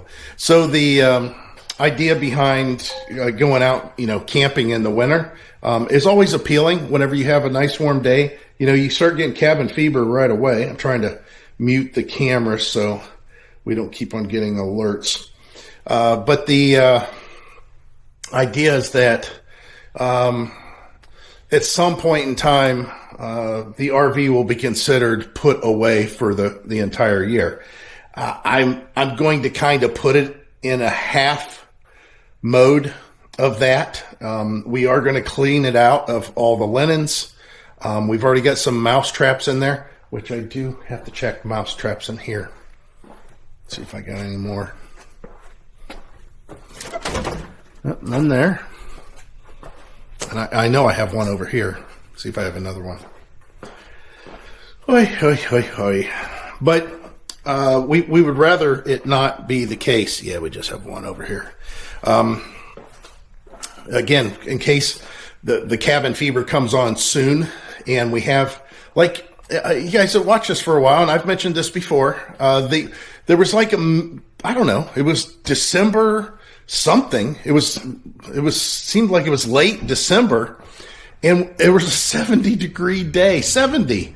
Well, when you're in days like, well, I'm not going to say like now, because now it's not so bad. Like today's 60, which is the warmest day for the whole week. I think we're going to be in the mid 50s. And then, of course, the nighttime lows drop quite a bit. And we're going to have a couple of them that are, in the 29-degree range. But whenever you have a whole slew of just gloomy weather, and it's, the temperature's no warmer than 40 degrees, and the lows are always in the 30s, and it goes like that for day after day after day, and you just don't see any sunshine. And then there's some kind of a weird break in the weather. Like we had that one year to where it was 70 degrees at the end of December, and even the days before and after were like building up to the 70 degrees and all sunshine day, and then kind of slowly going away. We may do that. I mean, I've told you all that just to say we may do that. But in the meantime, I know I have to winterize the RV, which I haven't done, and I'm kind of stuck. And here's the thing: I don't want to buy anything if I can help it. Heidi says, just go out and buy a compressor again. I don't want to go out and buy a compressor again because I'm not working on stuff like I used to. Back in the day, I would have jumped on if Heidi would have said, oh, let's go get a brand new compressor for you. Absolutely. I would go do it immediately. But even back then, even when I was working on stuff all the time, I remember that the compressor that I bought was a scratch and dent. It had fallen over, and there was a part that was broken on it. Well, when I worked for a company that used to service Home Depot's outdoor power equipment, we had a station that we would handle air tools, air compressors, power saws, table saws, power nail guns, those pass load ones that use gas, all kinds of stuff. Whatever Home Depot sold, we had a station that we would work on stuff over there. Now, I was never trained in that stuff. I just know how to fix things. So I would have a tendency to go over there when the riding mowers would slow down in the winter, because that was kind of my thing. I like to do the riding mowers. So when it started slowing down and there wasn't any riding mowers or push mowers for me to do, I would go over and work on tools. And I worked on a lot of compressors. They're very easy to work on. So I went ahead and decided to buy this scratch and dent one. Back when I used to have my small engine shop, I bought a new head for it, and I bought a couple other new parts for it that were broken. And that's what I used. That's what I used in my shop for, I don't know how many years. And then I sold it when we moved. or hit the road, I should say. So, even whenever I was in the repair business, I really didn't want to go out and buy an air compressor. And Heidi says, why don't you buy an air compressor? Because she says, shouldn't we be winterizing the RV? I said, yeah. I said, but I kind of like to blow all the lines out with air first and then put antifreeze in. And she says, well, why don't you do that? I said, because I don't have an air compressor. She goes, well, why don't you go buy an air compressor? I said, I don't want to buy an air compressor. I just haven't found enough need for it in the last 2 to 3 years now. I mean, we're going on probably closer to 3 years that, we've been off the road, that I need it. I mean, there's occasions that it would come in very handy, but, I just don't want to. Let me just put it that way. And the other thing I have to do, which is a big deal because snow's in the forecast, is I have to get Heidi's side of the garage opened up to where she can park her car over there. Big deal for us. Heidi and I have this, it's not even an unspoken agreement. We have a spoken agreement that she will not get up in the morning and clean the snow off her car or scrape ice off her windows before she goes to work. So if the car's, climate, the start, you could set our car up to just start in the morning, every morning, whatever day she may be working. We can make it just start and run for 10 minutes. If that does not take care of whatever frost she may see, then her car has to come in here. And it's been like that for decades. I mean, all the years that we lived at the other house, same thing. She never parked her car outside. It was always parked inside. There was a time that I actually parked my car inside quite a bit. I could probably park my truck in here if I wanted to.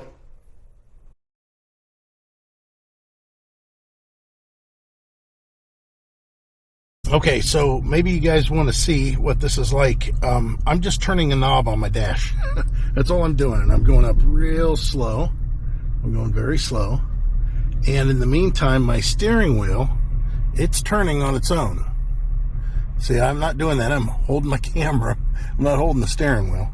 And I'm just going to let this thing do its job, because right now it's pointed exactly the way I want it to go. So here's my hands, and the steering wheel is turning all by itself. And it's because it knows that I'm pretty much lined up. Oh, it didn't like the fact that it lost track. The sticker's not found. I went in the shade and it just wasn't bright enough for them to see the sticker. So I got to shift it to park, and then I got to shift the reverse to activate. And then it's doing the same thing again. It sees it now. And yeah, how cool is this? I like it. I should have put the sticker in a different location. It has a hard time seeing it. A lot of that has to do with, weight distribution and the tongue and all that. But in the meantime, I mean, the trailer stand lined up with where I want it to go. And I'm not doing anything. I'm just pushing the gas and the brake. Again, my hand's here. The other hand's holding the camera.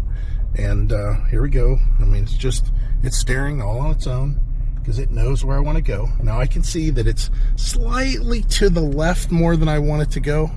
Just a little, not horribly, but it's enough. So maybe I'll take the knob and I'll turn it just a little bit with my hand. Straighten it up a little bit. And again, once I get it straight with where I want it to go, I just let go. And it will steer on its own. Now, I guess I didn't have it exactly pointed where I wanted it to. Kind of a little bit there. Yeah, it lost the sticker again. And again, this has to do with the shade and where I have it. It's kind of covered up. That was my bad. I did that kind of bad on my end. But yeah, it's pretty cool. I like it. It says stop. Grab steering wheel, take control now, because it lost the sticker. Wonder why it's having a hard time. I mean, I guess it's, like I said, it's let's go ahead and let's go back there and look at it. I'll flip you guys around. When I placed the sticker, I put it in a spot that maybe wasn't the best. The fact that there's a chain here that's blocking the view, it's blocking the view of the camera, which is right here. So the camera, let's clean that off, has to be able to see that sticker pretty clearly. And again, I was kind of obscuring it with the chain, so that'll probably correct it. It's saying shift in reverse to activate. Boom. And that's because I have a button pushed here. That's what that is. And it just says steer it, which I will. It's nice. I mean, it's kind of a cool feature if you're not real comfortable backing trailers. It's a nice feature to have. I like that. I like the fact that once you get it straight and you know where you want it to go, you just let go. And it does whatever it can to the steering wheel to keep it going. Now, the reason I'm kind of hesitating is I've got a lot of water that keeps on coming out of one of my side valves. I thought I got enough antifreeze in there for that, but maybe I didn't. Oh well. Hopefully it'll be okay. Oh, it's the hot water tank. I'm not worried about that. The hot water tank's open, so it's sloshing around whatever little water that's in there. It won't freeze. Okay, now I got to pay attention. I'm gonna have to close this off. Gotta shut down the camera because I gotta pay attention and get this thing back in the spot that I want it to go to, and it's going to be a little bit tighter than normal because I want it closer to the wall than normal. The wind blew my tarp around a little bit. I had the door open. You can see, I've talked about this before. I'll show you guys here in a second. Hopefully you'll be able to see it on camera. But even though, you know, the pole building is what it is, I'm gonna put this thing here maybe. Water does get in here.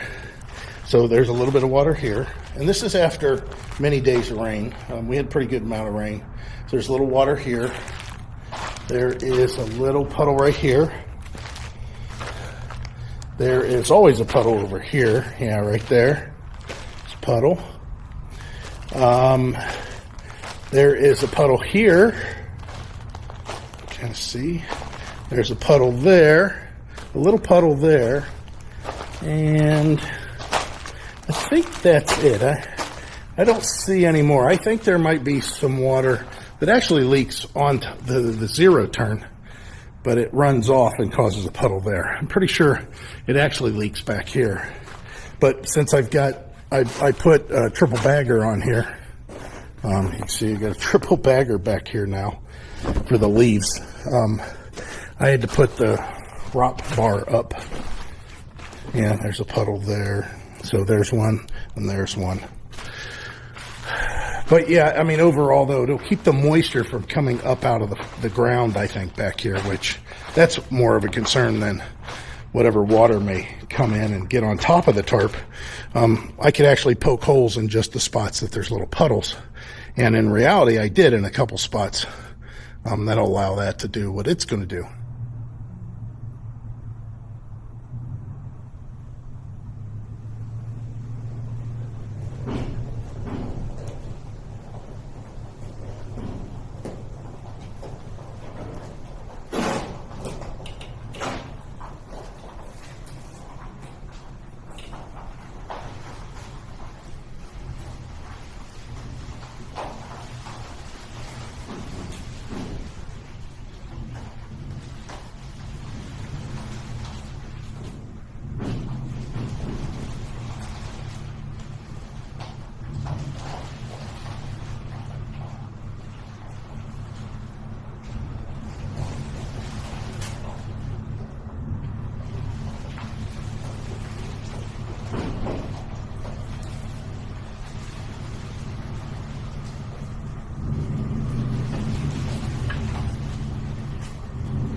It always freaks me out whenever it does that. The little acorns falling off that tree behind the house.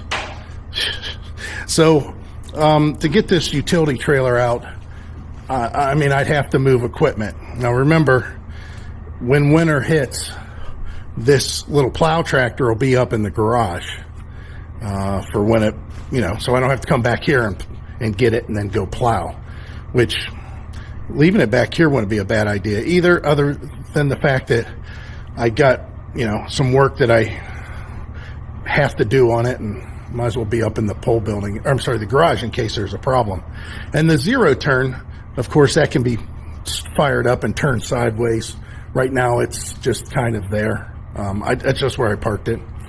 But yeah, I should be able to get this utility trailer out if I need to. I think this is a good, I think I'm good here. I like all the room around here. I love the fact this pole building's so big. Now, if I had a 30-foot RV, I would still be good here. This would still be good. If I had our fifth wheel, yeah, I'd still be good. The fifth wheel height, let me look here.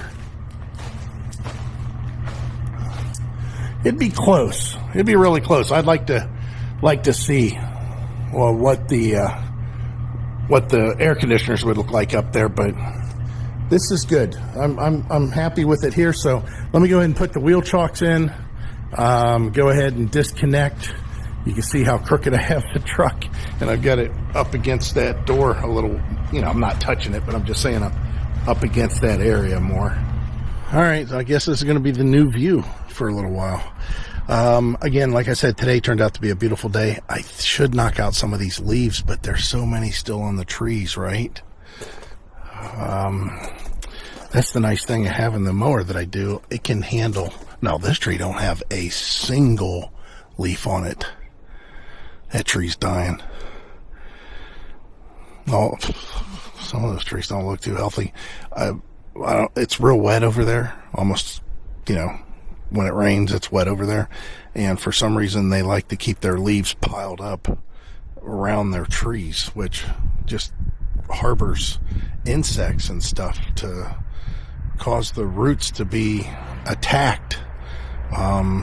And I don't know, it's just not a good idea. But whatever, to each their own. I still have a lot of leaves that yet to fall from that tree, and I think the tree out front, again, these aren't ours, has leaves to fall. Let me see. No, not really. By the way, we have, just to give you one more little peek into what will be coming up next, we have somebody coming out. They're pretty well convinced that the fact that the basement has a little bit of water in it in the one corner that just showed up out of nowhere, and it doesn't seem to leak any more or any less when it rains. They don't believe that it has anything to do with the foundation whatsoever. What they do think it is the drain coming from the kitchen has possibly split or broken, and it's leaking right at the basement wall, and it's finding its way into the basement. So they're going to cut our concrete so far out and across. They're going to dig that concrete out. They are going to replace the drain coming from the kitchen, which is a pretty good sized pipe, which is also for the dishwasher, obviously. And they're then going to dig even further down the wall, about 7 foot, and they're going to take care and waterproof the wall to make sure that the fact that their reasoning behind that is once you have water intrusion that has made it into the basement, if it's a source that can be stopped, which the drain can be stopped, obviously, and repaired, it doesn't mean that more water in the future, like heavy rain or something like that, couldn't find that exact same path and get into the basement again later. And they guarantee their work for 15 years. So they want to make sure that that's all taken care of. So, yeah, we went ahead and told them to go ahead and do the work, and I guess we're just waiting for them to schedule it. So Heidi's coming out with baskets because, again, we got to go back and get the stuff out of the RV. I hear the trash man coming up the street. So you weren't privy to the conversation that I was having yesterday. Or not yesterday, but the last time I was on camera. Do you think that we may get out this winter? I mean, if it's going to snow this year, oh no, probably not. Not before, unless it's local. Yeah, that's what I meant. Oh, maybe. I highly doubt it. Yeah, that's what I was saying. The exact same thing. So we've got to straighten this out. It's the trash man across the street. We got to straighten this thing out because, like Heidi just alluded to, and I talked about at the beginning of the last little clip, we have snow in the forecast, and 1 to 3 inches, I heard. Yeah, it could be 1 to 3 inches, and that's not a lot, but it's enough to make us go into winter mode. You know, we got to get our crap straightened out. And one of those things is Heidi's car needs to come inside here. The other thing is we were going to get her car sprayed with wool wax. You know, everybody's got their own thoughts about oil sprays and different undercoatings, fluid film. Wool wax lasts a few years, don't it? Yeah, wool wax used to be standard on a lot of vehicles. I have a snowblower that I have to get out that's underneath the workbench. It's been tucked away there all summer long. I need to get that started and running, warmed up. I have to go get the other plow tractor eventually and get that up here, but I'm not doing that right away. We got to find our snow shovels, locate those, which, I don't know. They're in here somewhere. Oh, there they are. They're hanging on the wall. Okay, so we got our snow shovels, but we also have to make room for Heidi's car. The problem that I have with that is when I do reviews, I need room. So it's not like I can just take everything over there and put it over here. Not only that, but the golf cart has to go somewhere, and that's that corner. And I've been talking about that for quite some time. That table needs to be drug out of here so the golf cart has a place to be parked. That's the beginning and the end of it. I mean, that's basically it. You got too much stuff. Yeah, this is why we were talking about getting a shed and putting it behind the garage. And yeah, we probably still need to do that. That way we can put all the 2 tractors in there and then all the garden stuff. Yeah, that's why we did it for so many years. Yeah. And we just know it works. Yeah. The grill, which the grill eventually what I'd like to do is during the summer, of course, find a place for it out on the pad. The last place was pretty nice. Yeah, that worked. You could always go out and fire it up if you wanted to. Yeah. Even in the winter, if really you wanted to. Well, and you could, if we parked it close enough to the drive. Yeah. You could put the plow tractor there. Yeah, right. Minus the plowing of we plowed gravel before. Yeah, I know how to plow gravel. It's, you could do it. It's not a big deal. Snowblower if we wanted to be fancy and stuff. Yeah, and the funny thing is at some point last year I said, let's sell that snowblower. Did you sell it? No, it's underneath there. Oh, we sold a couple other different ones. Yeah. But I know you got it out a couple times just because the snow wasn't that heavy. Yeah, I don't remember why. It wasn't that cold out. Yeah, I don't remember. Even though everybody says it was cold last year. Yeah. Don't get me wrong. They said it was one of the colder ones in the last few years. What's this right here? The covers for bicycles. They need to go. That probably go downstairs. So Heidi will tell you another tip since we have her on the camera here. Tell them what the best thing is to do when buying wipers and warranty for wipers. So we have a replacement plan at Advanced Auto Parts.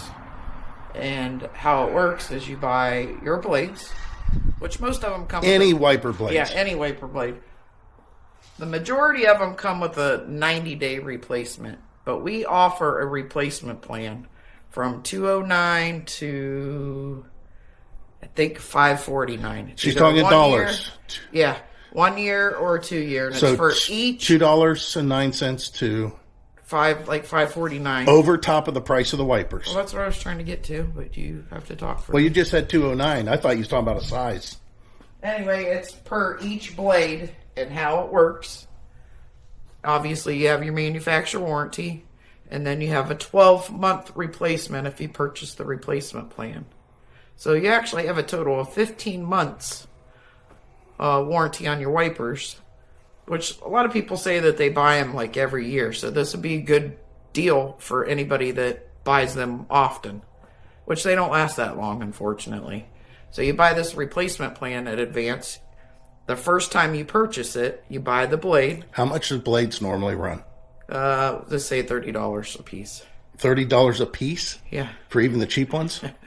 They're like $22 a piece. Okay, so she's talking about a single wiper So if costing you have a $22. newer car with a special hookup, you're looking at like $22 a piece, $21 a piece, somewhere around there.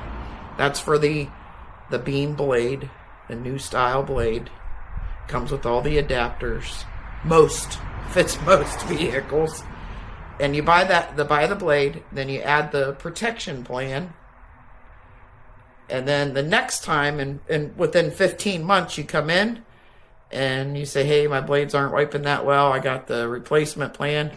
We go out, we exchange them out for you for only whatever you paid for, $209, $309, $349, $549.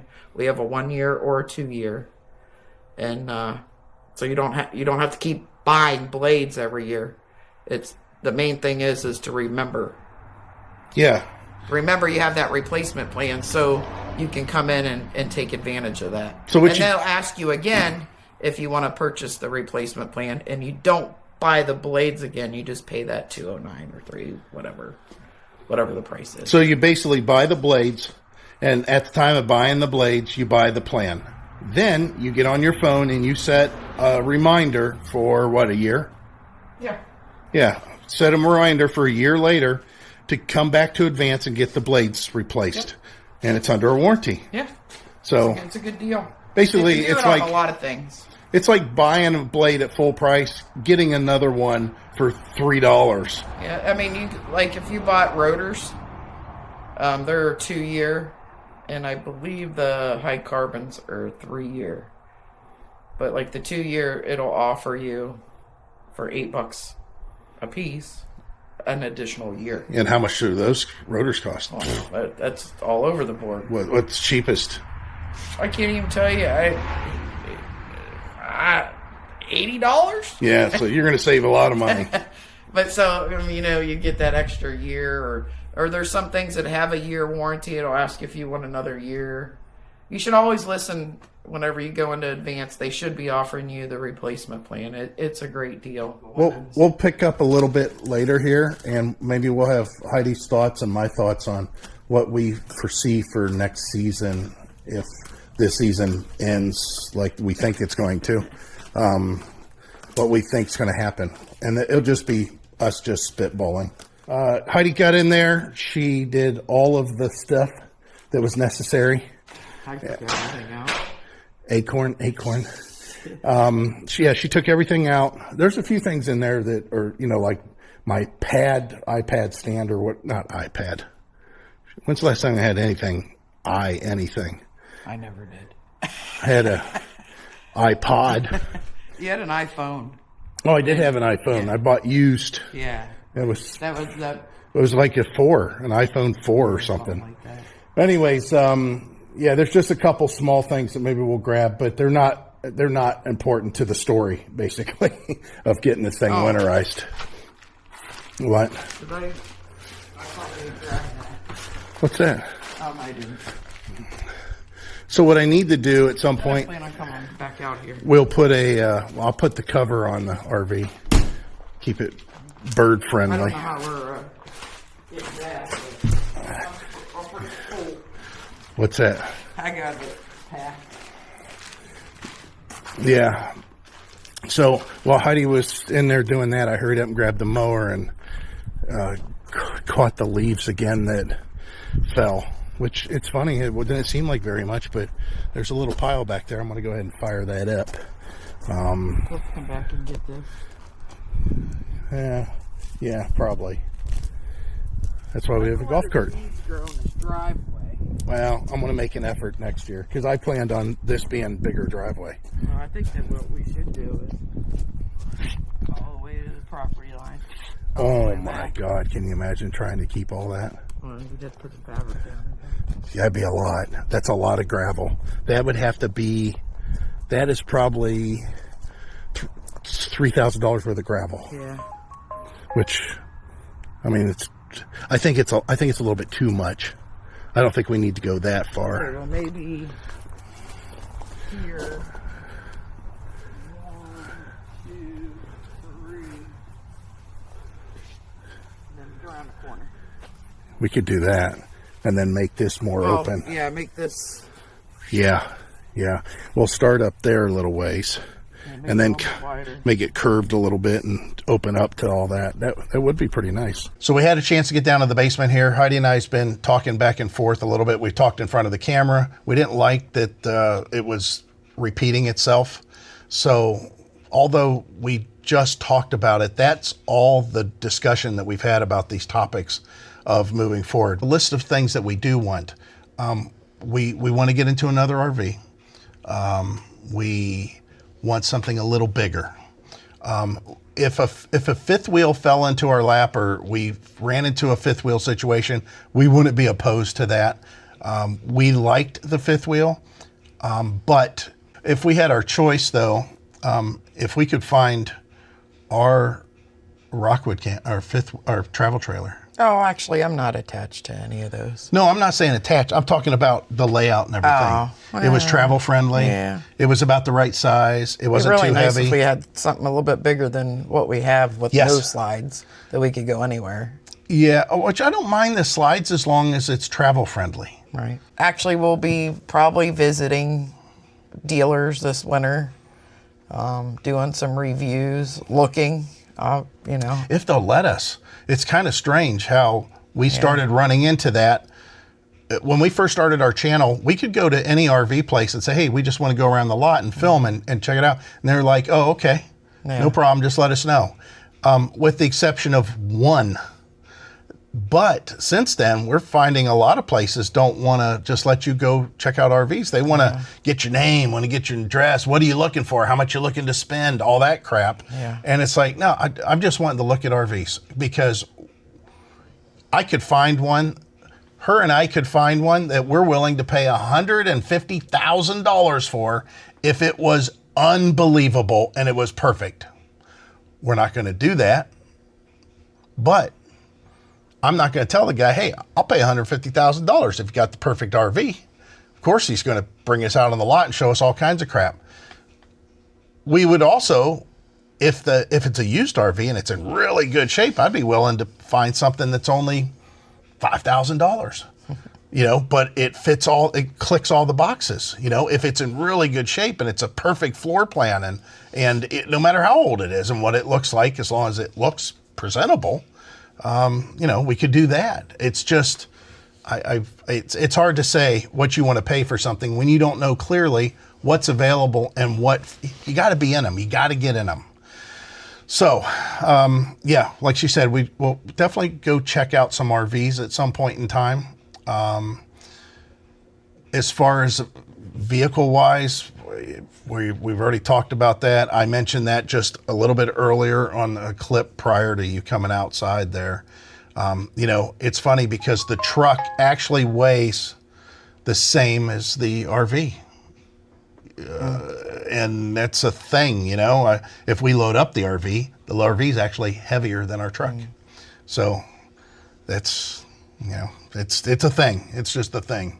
So we'll have to consider that. But there are things that we want to get done here. So in other words, the truck is not compatible with but a pop-up. No, it's okay. It's okay for what's out there, but it's not going to tow. Well, you just said if you get it loaded up. Listen, it's not going to tow the same. The truck can pull like 9,000-pound trailer, so Ford says. And these RV dealers that have fifth wheels say half-ton towable. You can't take. I mean, we've preached that for years. That just because they say I get it, but I'm just saying that you're saying that we're already over just with this travel trailer. If we were to do you said with this a travel 2-week trailer. trip, if we were to do the 2-week trip with that, with the truck loaded up with what we need and the truck trailer to be loaded up with what is fully loaded with stuff, the trailer is still well within what the truck can pull. However, it's not what we've done in the past. We always say go overkill. I mean, it's... So in other words, we need an F-250. Because there would be no reason for an F-350. I don't know. The thing is the price of the F-250s and the price of the F-3. It'd have to be, again, it depends on, the perfect vehicle. It could be that the F-350 is actually cheaper than the 250. Heck, maybe we'll find an RV in a park that we drive to. Yeah, that could be too. Which there's plenty of those. There's lots of those. And we don't need to worry about any of that. Right. Or maybe in a couple of years we'd have to worry about it. Maybe we pull the RV out after a couple of years. But anyways, there's a lot of things going on with the RV front. We don't plan on going full time. We just want to go do trips. I have no idea why this thing continues to beep. Another thing that we've got to look at is as far as the amount of time that we're going to be spending in the house, and as far as the upgrades, because we have a home now, we have 3 things that we have to do. That we want to do. One thing that we have to do. Yeah, one thing that we have to do, right. And there's this one thing keeps getting in front of the 2 things that we want to do. Yeah. I guess that's part of owning a house, though. Yeah.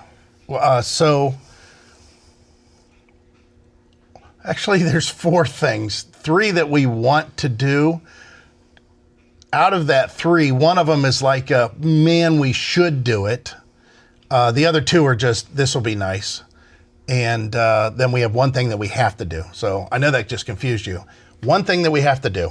We have I keep on saying that, we have a leak over there in the corner. We have a drain pipe that comes from our kitchen sink and our dishwasher that goes outside through the wall. Video in the future. Yeah. Period. Boop, next. No, it's not a video.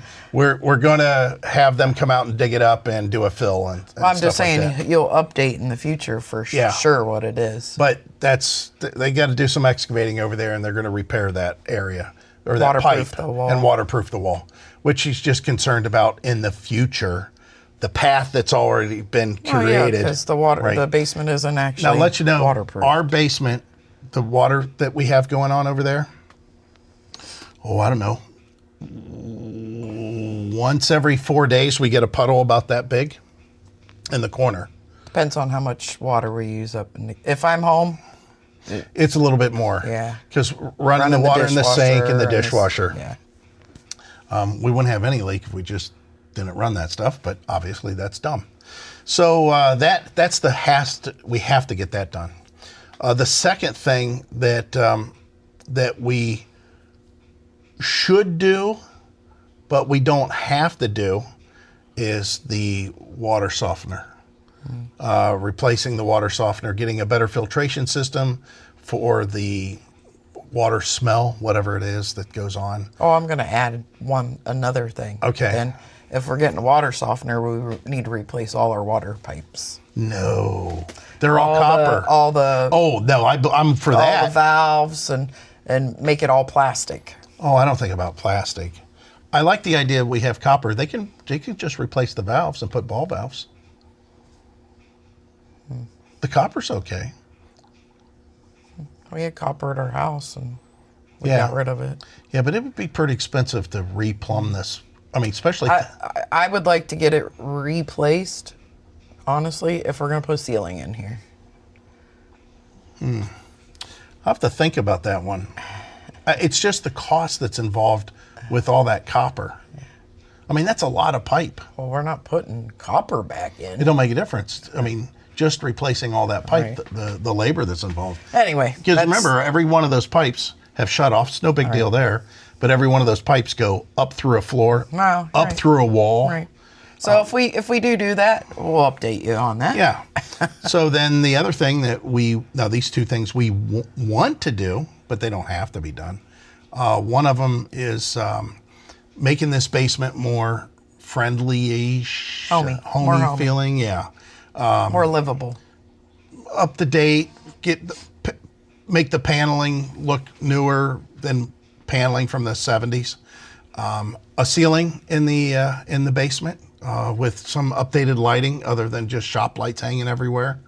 Although they work great, it's just you know, to make it look more like a home. How many homes do you know have shop lights hanging from the ceiling? And that's, you know, the basement that kind of is a telltale. I think the basement would be awesome as an additional living type area. And then we want to do the flooring in here with some sort of flooring that's consistent throughout the entire basement. Instead of, we have old carpets in here from years ago that I'm sure used to be in the house. These carpets have got to be 60s, 70s. Yeah, something like that. I mean, they're old.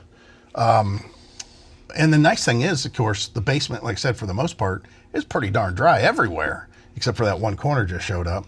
Because they just took these carpets and just cut them and just threw them on the ground. And here they are. They're not falling apart. They don't stink or nothing. They're, I'm sure, offering some sort of an odor just because they're old carpets and they've been down here for so long. But it's not, you know, mildewy and wet and damp. Like, we can peel up any of these carpets. We can peel it up off the ground and it's not damp underneath. There's nothing. And there's no padding or anything. If we didn't have insulation in every on the ceiling, I'd actually pay somebody to come in here and spray it all black. It would look so nice. You think? Yeah. And we could put lights up. We could put lights up that are better than shop lights. But I've seen pictures of people doing that, and I think it looked really nice. But unfortunately, we have insulation and all the our from the 60s, I'm sure. Yeah, our floorboards, our floor joists are plentiful, first of all. Yeah. And there's a big steel beam that runs from one corner or one edge of the house all the way down the middle of the house to the other side. And we have 2 support poles. Mm-hmm. But it's a long, continuous, one big I-beam that goes through the middle of the house. But other than that, like she said, all those floor joists, there's insulation in between every one of them that's been there for years. Yeah. I like that because I think it's quieter because of that, maybe. I think the house is insulated better because of that. I don't know how exactly, but I just think that it is. Okay, so that's the other thing that we want to do, or the first thing that we want. And then the second thing is our siding. Even though our house is brick, we have a dormer on the front that's a decorative dormer that's actually ties into the attic. I mean, if you go in the attic, you can see out the window that's in the dormer. And then the ends of the house above let's just say the house is a Lego brick, and then the peaks of the house, that's all wood that's above the Lego brick. Yeah. That needs to have siding. And then of course the garage, that's all wood. It needs new siding too to match. That would be it. I think then at that point it would just be us trying to figure out a way to get out and go RVing a little bit more. Heidi and I talked about it, and the state parks are always fun to do, but there's so many other little parks and campgrounds around. We might be able to incorporate that a little bit. The state parks have gotten more expensive than they used to be. It used to be pretty darn cheap. Now, depending on the time and full hookups and all that stuff, it could get expensive to the point where, like, was it $40 some? Yeah, but we didn't normally, before we went full time, we didn't normally camp. That was the only places we really camped at. State parks? Yeah, because it was like $20 some a night. Yeah. And they were nice. Yeah. You know, we hadn't been to one that wasn't nice. Right. Heck, even when we were tent camping, they were nice. Well, we got some, up north that we can go to, Tuning, and not too far. I might be able Nelson Ledges. Nelson Ledges, that's another one. But it's there's choice. We have choices. We got more choices. I mean, we always had choices, for crying out loud. It's really nice though. But we're how close we're Mosquito closer. is. Oh my word. And we're closer north that Lake Erie, get up there. Yeah. Yeah, we'd like to do a little bit longer trips, that's for sure. And I think, like I mean, Heidi and I both talked about this, and things change so quick. Even though we would like to have a little bit bigger of an RV, I think that's definitely something that we can work into this whole deal relatively soon, within the next maybe year, maybe 2 years if we don't figure it out next summer. But at some point in time when she's freed up from work more, which I have to talk about that also.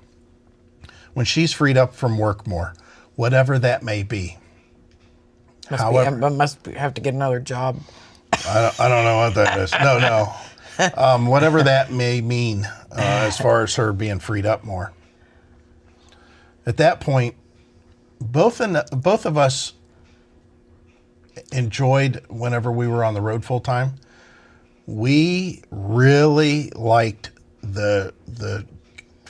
okay, we get up this morning, we hang out, we check out the area, we've been there for a couple days, and then we hook up and we go. And we love the travel part, the actual traveling part, stopping at Walmart for the night, getting our food, hanging out in the RV, walking over to a restaurant, whatever, and then getting up the next morning and firing up the truck and then driving another, 400 miles somewhere else.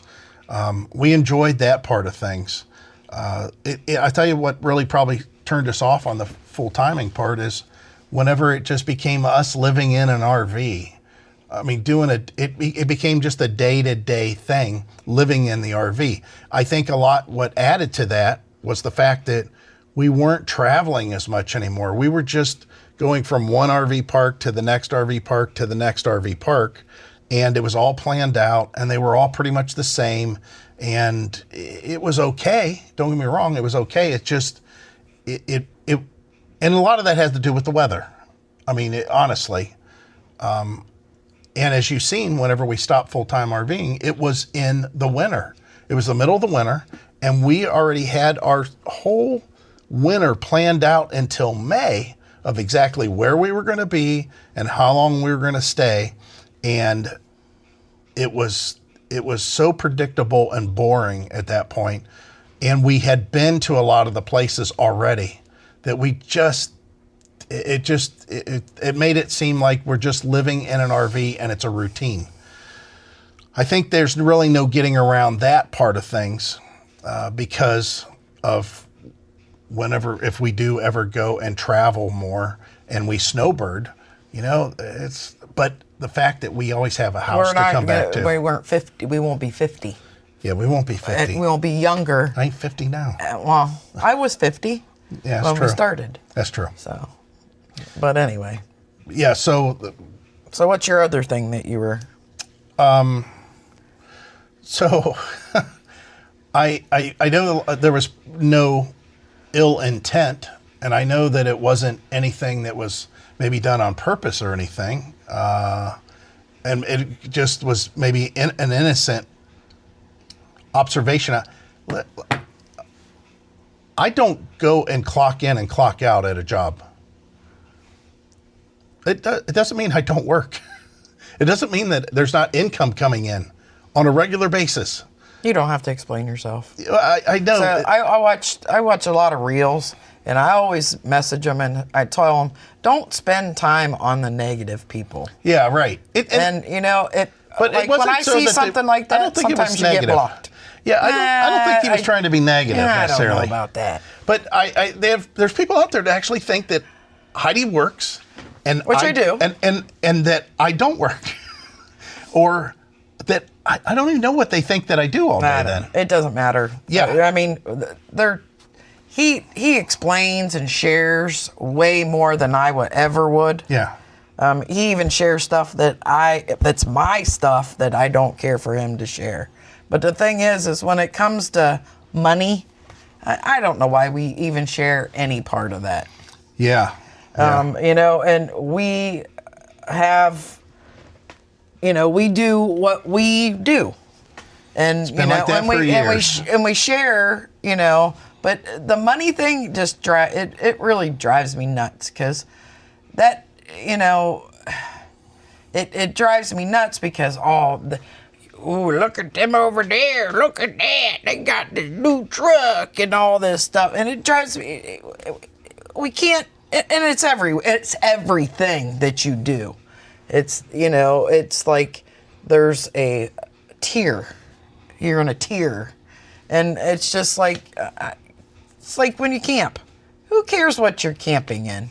Yeah. And, what you're traveling in, what you live in. Right. Where you live. Because listen, we got a lot of homeless people around here, and now you got to step up of the people that are living in their cars. They're living in their RVs in Ohio. I honestly would never judge them. Right. Because that's all they got. Yeah. Yeah, there was a problem some time ago whenever the van life movement started, that there was a lot of people, especially out west. I don't know what the story was there or why, but there was a lot of people, and I mean, might be easy. They were homeless, and they were living in their vans, and they were, and good for them. They were looking at the positive side of things, and they were calling it #van life, and I'm a nomad, and look at me travel and stuff like that. But these people had no other choice. Right. That was what they did. Yeah. Just to survive, and it became chic, I guess, at some level. But again, we never would have said, "Oh my God, look at that guy! He's just living in his van," and we've seen it. Believe it or not, we saw it at Thousand Trail Parks or Encore Parks. Yeah. We've seen people that they pull in with their van with a homemade trailer. I talked about that before, and the only reason I talked about it before is because Thousand Trails had set rules that the only thing that could be brought into Thousand Trails Parks was something that had RVIA, the placard, that it was actually built under a standard, an RV standard. It was actually an RV that was constructed, not something that was just put together. Now, that's not to say somebody couldn't put together something better than what the RV industry, offers, but that wasn't the case with this one. This was a homemade trailer. Their vehicle was just loaded full of stuff. And the only reason I mentioned it was they weren't following the rules. I don't care what they do, but you can't say, hey, I've got an RV. I'm going to go buy a membership to an RV, an RV membership, and then stay in these places. For example, there are plenty of places out there that are really nice resorts, but they're motor coach resorts. I'm not going to buy a travel trailer, even though it's brand new, and I have a brand new truck, and I can't get in there. I'm not going to expect to get in there. I'm not going to pull in and go, oh, well, I'm here, and what are you going to do about it? It's a motor coach, or it's maybe, I don't know. It could be all kinds of stuff. Looks like the camera's starting to get a little bit low on power. Oh, about that. What a surprise. So, anyways, I want to let everybody know, though, talking about the job thing. I have a job. I work. I have income. I've actually had this job longer than Heidi's had her job currently. Now, of course, you can't count, technically.